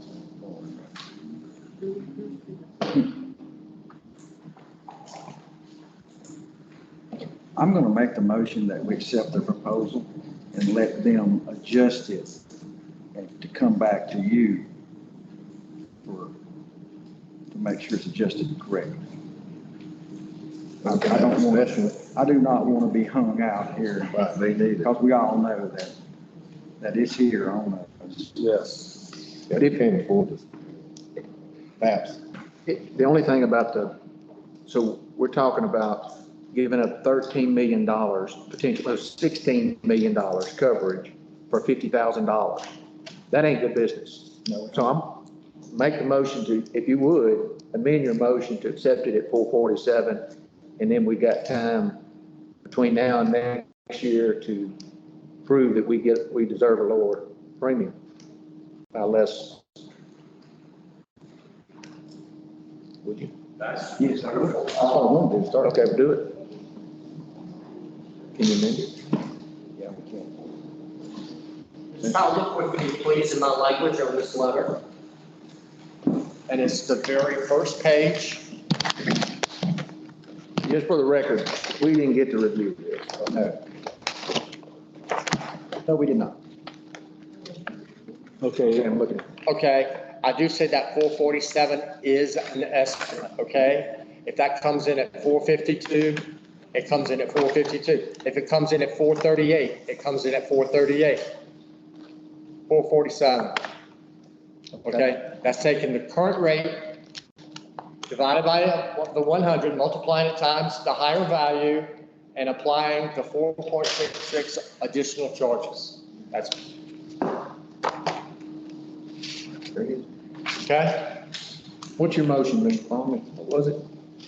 The motion was to accept it originally, and for it to be adjusted to the proper language or however it needed to be. But I guess I'm gonna retract that and accept the proposal for 447, no more than 447. Okay.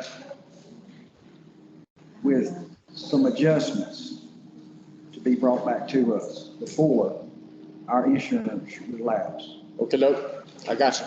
Okay. I second that motion. All right. All right. Motion's made by Commissioner Pomby, seconded by Commissioner Powell. All in favor? All against? Now, as far as, these, okay, hey, also, you've got us tax on that. The county is, not, the tax, we don't have to pay taxes. That's a surplus line tax. That's everybody, every parish, every county has to pay it. And then insurance firms. Well, who does that go to? Who does that I don't go to? know, not to us. When we went to school in Denton, we had to pay all them taxes.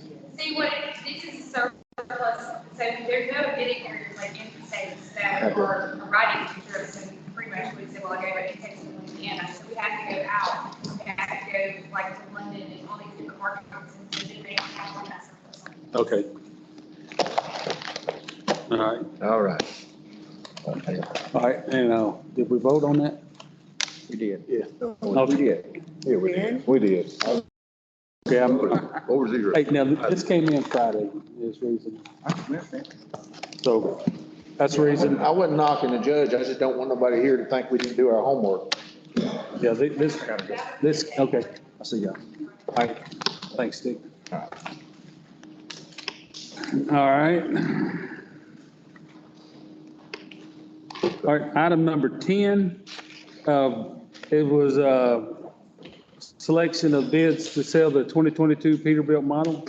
So far, we haven't got any, to my knowledge. No bids so far, so we're getting table that one. So I need a motion to table. Make that motion. All in favor? Oh, I need a second. Second by Commissioner Benson, all in favor? All right, all against? All right, item number 11 is discuss and consider renewal of the AT&T contract for 36 months to lock in the current phone and internet rates. Basically, AT&T on all the legacy, they're on the Windstream circuits. So all the circuits that are not AT&T completely owned are basically doubling in price. So if we don't lock in the contract, we're going to be paying double what we're paying now for internet and phone service. So we met with the rep, me and Sherry, last week, and she gave us the rates coming up. So basically everything we got is going to double if we don't sign the contract. So, sometimes you wonder if it's worth having phones for what we have to pay, with the cell phones, but, to keep the county running with the internet and the cell phones, the phones. So I need a motion to renew the AT&T contract. And we renew it at the current price. Huh? How much is the AT&T? We have different prices for every office. No, it's every office, What is it, like 2,700 a month? contract that we signed in 2020. Yeah. What is, Yeah. it's like, 2,700 a month on. Yeah, true. Now, we did find a phone line that we were paying 1,200 a month on for the old Dewville sub courthouse. That was no longer in existence. We've been paying that 27 plus another, 19 for the Dewville and the outer offices. So question, Judge, you want to renew the contract it's no change, right? We're just renewing it at what we're paying now? No change in renewing it, what we're paying now, we've deleted, we're still paying internet on, Precinct 3, Barn and Burkeville, so we cut that off. There was a phone line that was separate, that was to the Deweyville Sub Courthouse for $12.91. That sub courthouse is no longer there. It's been demoed since, so we were paying $12.91 a month for it. So you was paying $12.91 for the last 6 years? Yes. Good work finding that. So we paid $12.91 for a line that hasn't been in existence for 6 years. So we cut it off, and then the next day, nobody had internet service, so we were like, oh. Come to find out, it was a Windstream problem. So What's the deadline for this contract? What's the deadline to sign? April. April was when it expired. So it's half.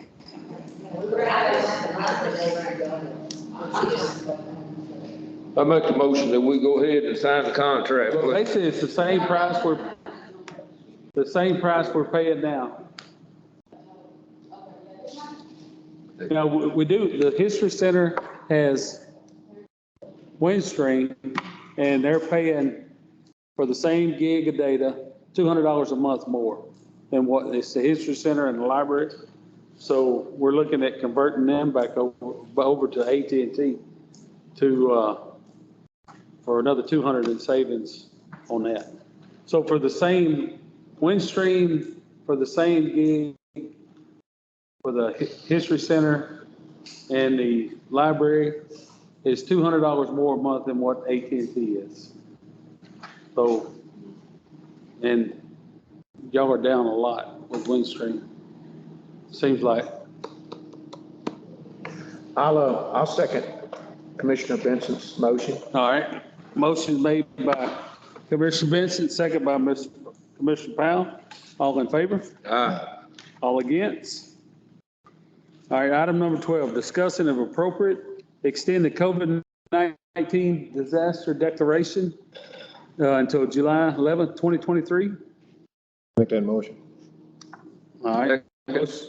Motion made by Commissioner White, second by Commissioner Benson. All in favor? Aye. All against? All right, item number 13 is discussing if appropriate, extend Hurricane Laura disaster declaration until July 11th, 2023. Make the motion. Motion made by Commissioner Powell, Second. second by Commissioner Benson. All in favor? Aye. All right. I'm gonna skip you and make you be last. So sit down, ma'am. So, item number 15 is receive updates on the progress of the district attorney's office. We have the bids for the work. Got bids for the electrical. Darrell Woods told the county that if we bought the material, he's working getting the material list together, that he would do the electrical for $35 an hour. And we're going to do a not to exceed on it, but so that's where we're at. The contractor, he had back surgery, so we're waiting on him. He should be back on his in a couple of days, so we're trying to get that going as quick as possible. Now, item number 16 is update on the grants for Newton County. Hey, Judge, before you leave the DA's office, what about funds? Where we at on the funds for that office? Okay, now, I'll keep hitting the chair back here. Now, what we did, we had, what was it, 76,000 in ARPA money left? We've actually, all the funds that we put in that building is basically just to purchase the building, it's not putting any work. There's not really any. There hasn't been any money spent yet. Okay. So we spent, basically, the total price on the building was $102,000. Precinct 3 and 2 went in and demoed the interior of the building. So we're just trying to get the contractors on the ball to get them going. So I did have one question on the contract. You are following the person Yes. Okay, just making sure. Okay, now, item number 16, updates on the grants. So, Mark, can you give us a little update on that? Good afternoon, Judge, Commissioners. Afternoon. Oh. Good afternoon. It is. We know y'all time is slipping away, so we're gonna try to make this as quickly as we can and provide as much information as we can. Y'all know customarily, we also have a meeting with the General Land Office on the afternoon of the day the Commissioners report. When we became aware that that's a conflict with y'all's budget workshop this afternoon, we did request the General Land Office to see if they could participate this morning. Unfortunately, they have a prior obligation and unable to log in this morning. So we'll try to relay the information from the General Land Office as best we can. We're going to start off with Crystal. The first two things on this list are the housing activities. Crystal kind of heads those up. She's a lot better to look at than I am, so I'm going to let her share her information with you. Agree with that. We'll proceed from there.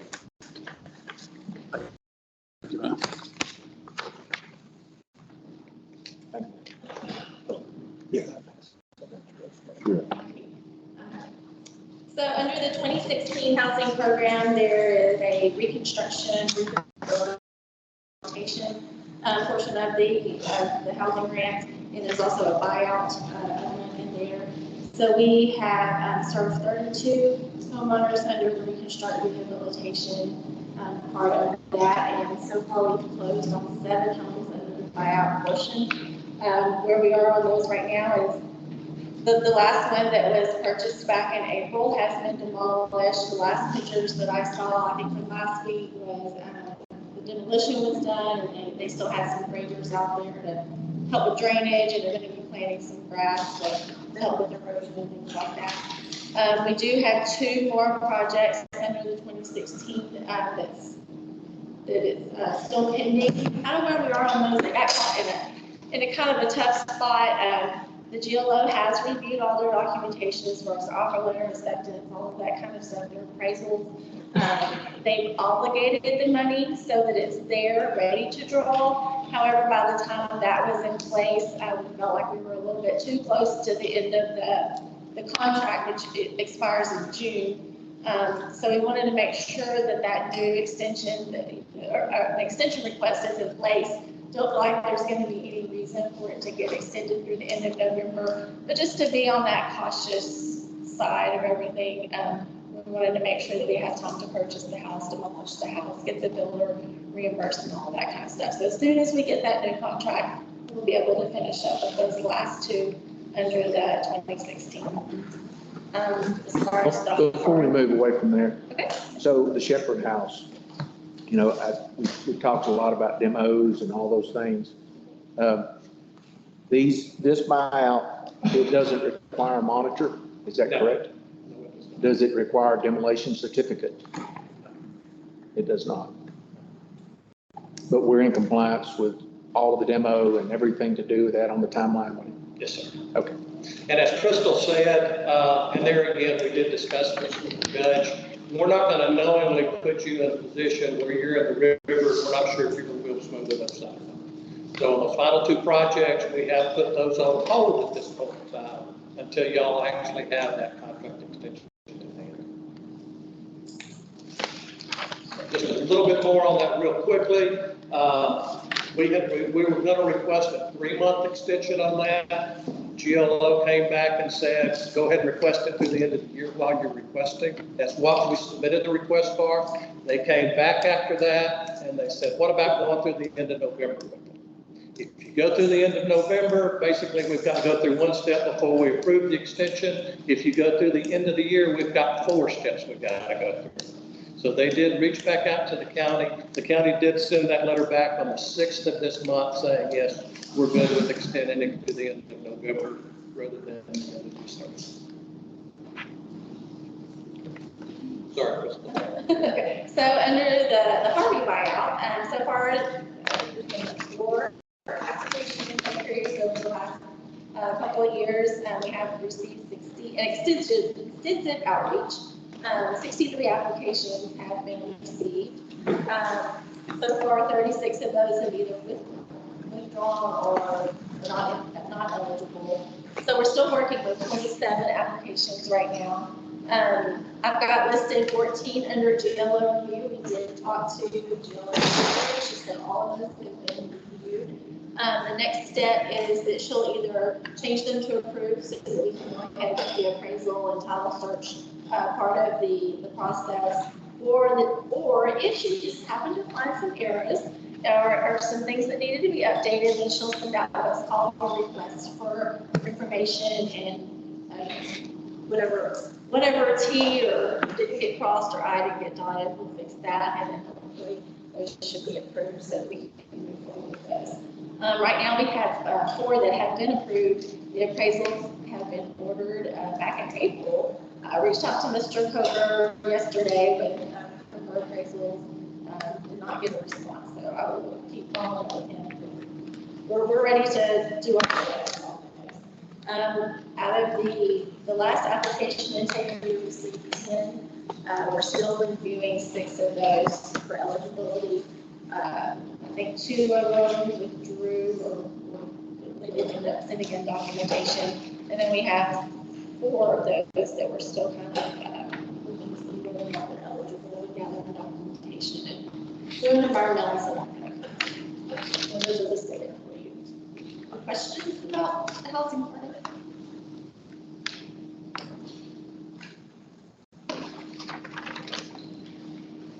On the Harvey 4332 HMGP contracts, once again, I know y'all are getting tired of me saying it. I'm getting tired of saying it. These are the applications that were submitted in 2018.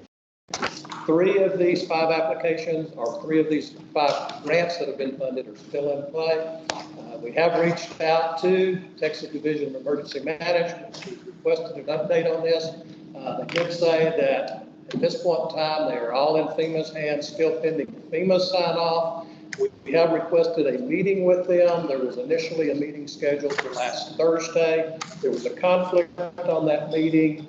TDM is looking at trying to reschedule a meeting with the county so they can provide an update, not only on these 3 active grants that we're assisting with, but all of the TDM grants that are being administered between TDM and the county. On the Harvey contract, I think y'all are aware of the situation on that, where we're at on that. Once again, we have, as of yesterday, we had a public hearing on that. Once again, for clarification on that, we are having to go back based on the bids that we received February 14th, I believe it was. February 14th, the pricing on that, as everybody knows, was through the ceiling. We went back, the engineer modified some of that, got with the commissioner, said, we're going to have to scale these back. What can we do as far as cutting back on the scope of work? What can we do as far as cutting back on the projects? That triggered what's referred to as a significant change in that grant. We had to have a public hearing on that so we could go back to the public and say, here's what we presented to you to begin with. Here's what's now being changed with this. And we did open that up for comments. That public hearing was held yesterday. That's the last step needed in moving forward with requesting that that contract be amended and those projects being removed out of that contract. At that point in time, we'll go back out to rebid on the projects with the modified bid packet that the engineers done on those. B279 infrastructure, there again, that's the one that Midwin Lasser came to y'all with this morning as far as requests for going out for bids on that.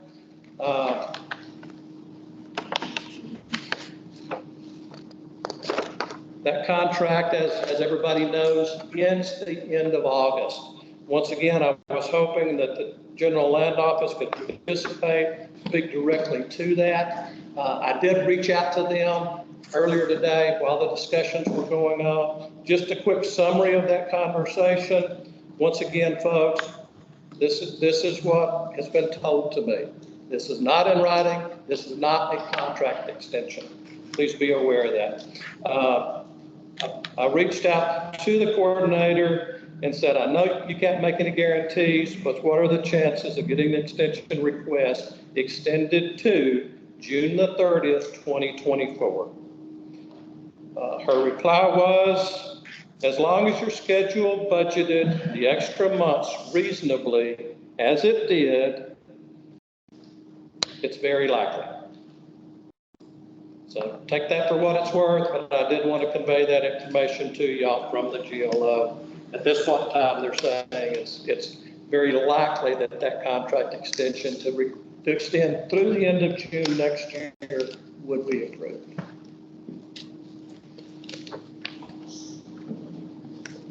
I apologize. The judge was watching me earlier this morning. I had the cataract surgery last month, but I'm still getting adjusted to all of this in and out on the eyesight. Trying to stay away from the feeders as best I can. The TDA contract. Reach it out there. I'm sorry, what? Just reach it out. Yeah, I might just have to lay it down and step back instead of the contract with the Department of Agriculture, one that's the Community Development Block Grant Program. We're currently working on the environmental process on that one, getting that approved. The GLO Regional MIT, once again, that application is in the process of being resubmitted. We anticipate within the next few days to have the actual application itself completed, at which point in time it will go out for, excuse me, getting a frog in my throat, at which point in time it'll go out for a 14-day comment period prior to being submitted back to the General Land Office. And then we've got the 2022 Texas Division of Emergency Management 4485 applications that were submitted. Both of those applications are still under review, are still under play at this point in time. I know it's short and sweet. I know the clock's ticking away. Any questions y'all have about any of the grants we're assisting with currently? On this 2022 GLO remit, where we at on the resubmittal, getting everything? I'm sorry, which one was that on? On the 2022 GLO RMIT? Yeah, that's the one we are currently finishing up the paperwork on it. We'll be getting that to you for review, at which point in time we'll have to put it out for 14 days comment prior to submitting it to the General Land Office. Okay. It's one of those, there's been, with all of these projects, there's a lot of back and forth that goes on with GLO in the backgrounds. This particular application, they came back, the GLO said they would not fund it the way it was submitted. Well, it's not just our application. Throughout the state, every application that had been submitted for those specific projects, the GLO came back and said, we're not funded.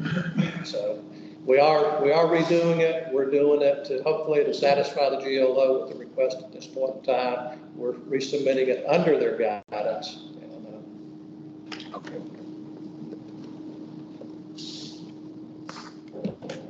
Anybody have any questions? Thank y'all very much. Thanks, Mark. Thank you. All right, Sherry, now it's your turn.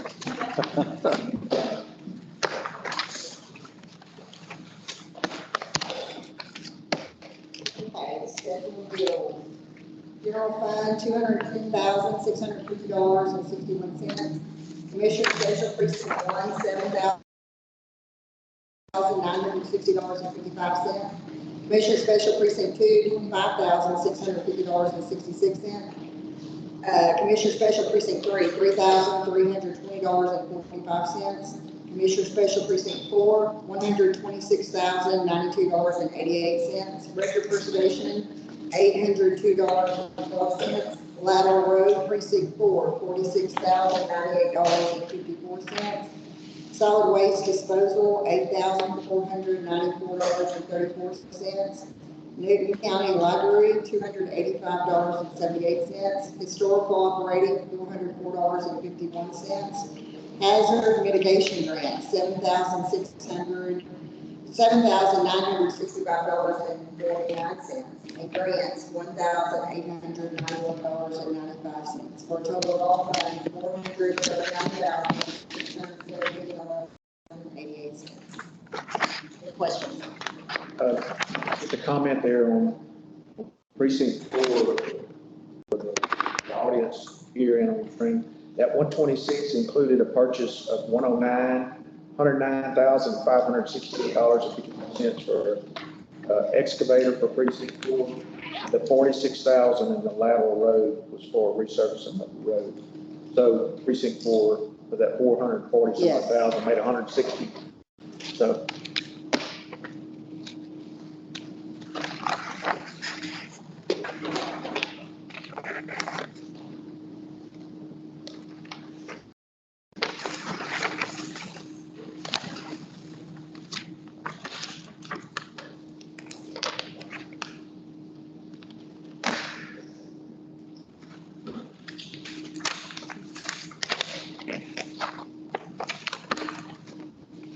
Make the motion, we pay the bills. All right, motion made to pay the bills by Commissioner White, Second. second by Commissioner Benson. All in favor? Aye. All against? All right, now I need a motion. I got it. I'll make that motion. Motion to adjourn the meeting made by Commissioner Benson. Second by Commissioner White. All in favor? Aye. All against? Be quiet.